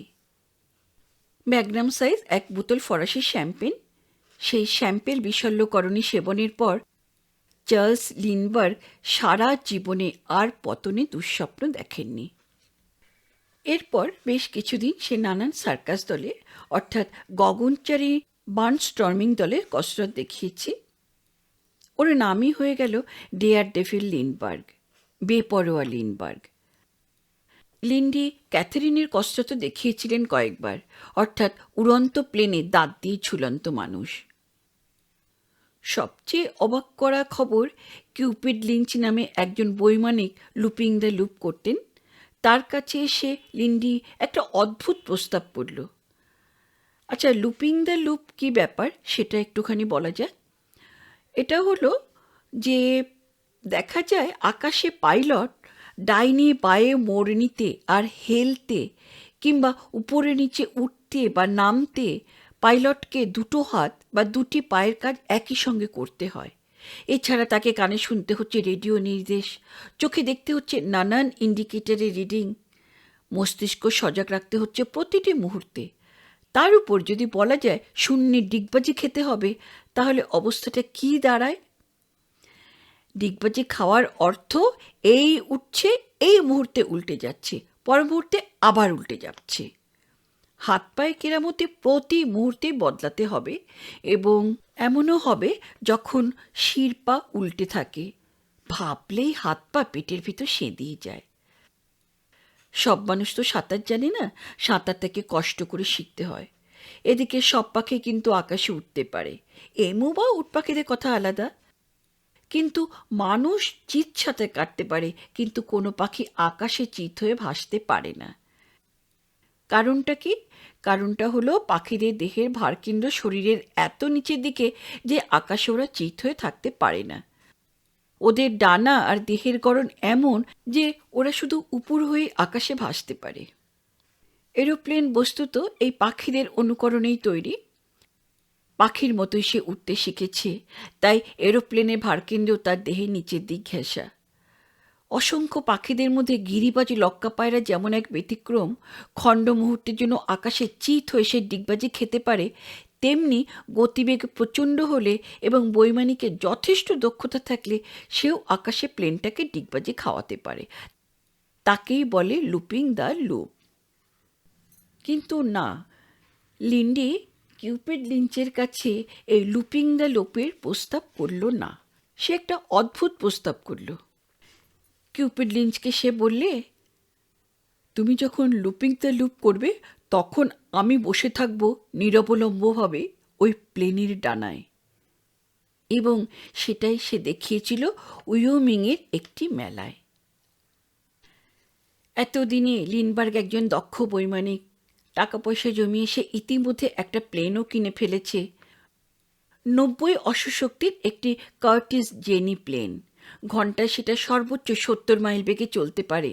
মাটি থেকে 1700 ফুট উপরে উঠতে পারে। মারিয়ার সঙ্গে যদি ওর কাফলাভ অর্থাৎ বাল্যপ্রেম হয়ে থাকে, তবে বলতে হবে কার্টিস জেনি যৌবরাজ্যে তার প্রথম প্রেমিকা। এই প্লেনটি নিয়ে সে মধ্য আমেরিকা চষে বেড়াতে থাকে। নানান রকম কসরত দেখায়, মেলায় গিয়ে জয়রাইডের টিকিট বেচে, যাত্রীদের বিহঙ্গ বাসনা চরিতার্থ করে। দুর্ঘটনা কি কিছু হয়নি? হয়েছে। ধরা যাক সেবার টেক্সাসের ঘটনাটা। শহরের উপর দিয়ে উড়ে যাওয়ার সময় ও দেখল ওর প্রেমিকা জেনি ক্ষুধার্ত। পেট্রোল কম। শহরের একটি জনবিরল পার্কে সাবধানে ও নেমে পড়ল। লোকজন এলো ভিড় করে। লিন্ডি প্লেন থেকে নেমে কাছাকাছি একটা পেট্রোল স্টেশন থেকে ক্যানে করে পেট্রোল নিয়ে এসে ক্ষুধার্ত জেনিকে শান্ত করল। নামতে যতটা জায়গা লাগে, উড়তে তার চেয়ে বেশিই লাগে। মাপঝোঁক করে লিন্ডি দেখল পার্ক থেকে ওরা যাবে না। পার্কের সামনে একটি রাস্তার উপপ্রান্ত থেকে তাকে স্টার্ট নিতে হবে। মুশকিল হচ্ছে এই যে রাস্তার ধারে একটা টেলিগ্রাফ পোস্ট আছে, যেখানে রাস্তার বিস্তারটা মাপ অনুযায়ী ওর প্লেনের বিস্তারের চেয়ে মাত্র 3 ফুট বেশি। এতটুকু ফাঁক দিয়ে বিদ্যুৎ গতিতে সে নির্ভুলভাবে গলে যেতে পারবে কি না, এ নিয়ে দর্শকদের মধ্যে মতবিরোধ দেখা দিল। লিন্ডি বললে, সে চেষ্টা করে দেখাতে পারে, কিন্তু জনতা বললে, কিন্তু তো আছে, তুমি লড়ে যাও ভায়া, আমরা তো আছি, কাছে টেক্সাস হসপিটাল, সব দায় দায়িত্ব আমাদের। একজন বৃদ্ধ ধমক দিয়ে ওঠে, আরে হাসপাতালের কথা উঠছে কেন? তুমি লড়ে যাও ভাই, আমরা নয়ন সার্থক করি। পাগলাকে লাডোপাতে কেউ বারণ করল না। সুতরাং লড়ে গেল লিন্ডি। দুপাশে সার দিয়ে দাঁড়ালো দর্শক দল। রাস্তার দূরতম প্রান্ত থেকে জেনিকে স্টার্ট দিল লিন্ডি। স্থির লক্ষ্যে সে ভীম বেগে এগিয়ে আসছে। একটা কথা কারো খেয়াল হয়নি, রাস্তাটা মসৃণ নয়, কাঁচা রাস্তা, পিচেরও নয়, পাকাও নয়। ওই টেলিগ্রাফ পোস্ট থেকে গজ 10 আগে একটা ছোটোখাটো খন্দে পড়ল একটি চাকা। ফলে লিন্ডি যতই স্থির লক্ষ্যে থাকুক, অভিমানী জেনি একটু বেঁকে গেল। ব্যাস, প্রচণ্ড জোরে তার একটি পাখনা ধাক্কা মারল টেলিগ্রাফ পোস্টে। জেনির কোনো ক্ষতি হয়নি, হলো পার্শ্ববর্তী দোকানটার। টেলিগ্রাফের পোস্টটা উপড়ে পড়ল তার উপর। শোকেস ভাগল। কাচের তাকে সাজানো একরাশ চিনেমাটির বাসন ঝনঝনিয়ে ভেঙে পড়ল। লিন্ডি থামালো প্লেনটা। ককপিট থেকে বেরিয়ে এসে বললে, দোকানের মালিক কে? কত ক্ষতি হয়েছে? হিপ পকেট থেকে মানিব্যাগটা সে টেনে বার করে। ভিড়ের ভিতর থেকে এগিয়ে আসে সেই বৃদ্ধ। এসে বলে, এ আমার জীবনের এক স্মরণীয় মুহূর্ত। তুমি যা দেখালে ভায়া, তার দাম ওই কটা ভাঙা কাবরিসের থেকে অনেক বেশি। বৃদ্ধ কোনো ক্ষতিপূরণ নিতে অস্বীকার করে। এর কিছুদিন পরে লিন্ডি খবর পেল ওর বাবা পুনরায় ভোটযুদ্ধে অবতীর্ণ হয়েছেন। খবরের কাগজে খবরটা পেয়ে সে তার জেনিকে নিয়ে উড়ে চলল বাবার সঙ্গে দেখা করতে। লিন্ডির বাবা তো লিন্ডিকে পেয়ে হাতে স্বর্গ পেলেন। সেবার মারিয়ার সাহায্যে লিন্ডি বাবাকে জিতিয়ে দিয়েছিল, এবারও জেনির সাহায্যে নিশ্চয়ই জিতিয়ে দেবে। সেটা 1923 সাল। লিন্ডির বয়স তখন 21। এতদিনে সে অনেক কিছু বুঝতে পারে।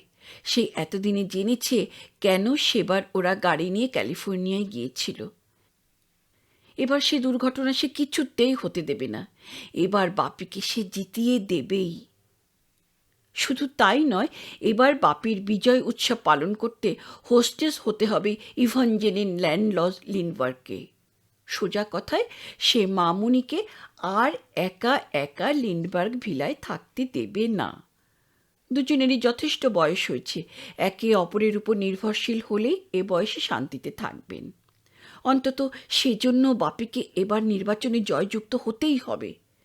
লিন্ডি যা ধরে তা করেই ছাড়ে, এবারেও সে দৃঢ়প্রতিজ্ঞ। কিন্তু এবার আক্রমণ এলো সম্পূর্ণ অন্য দিক থেকে, যার বিরুদ্ধে কোনো হাতিয়ারই নেই। নির্বাচনের জয় পরাজয় নিরর্থক হয়ে গেল। ফলাফল ঘোষিত হবার আগেই অত্যন্ত অসুস্থ অবস্থায় সিনিয়র লিন্ডবার্গকে ভর্তি করা হলো মিনেসোটার সেন্ট ভিনসেন্ট হাসপাতালে। ডাক্তারবাবুরা পরীক্ষা করলেন, বললেন ব্রেন টিউমার। সে আমলে তা ছিল শল্য চিকিৎসার বাইরে। 24শে মে 1924 সিনিয়র লিন্ডবার্গ হাসপাতালে শেষ নিঃশ্বাস ত্যাগ করলেন।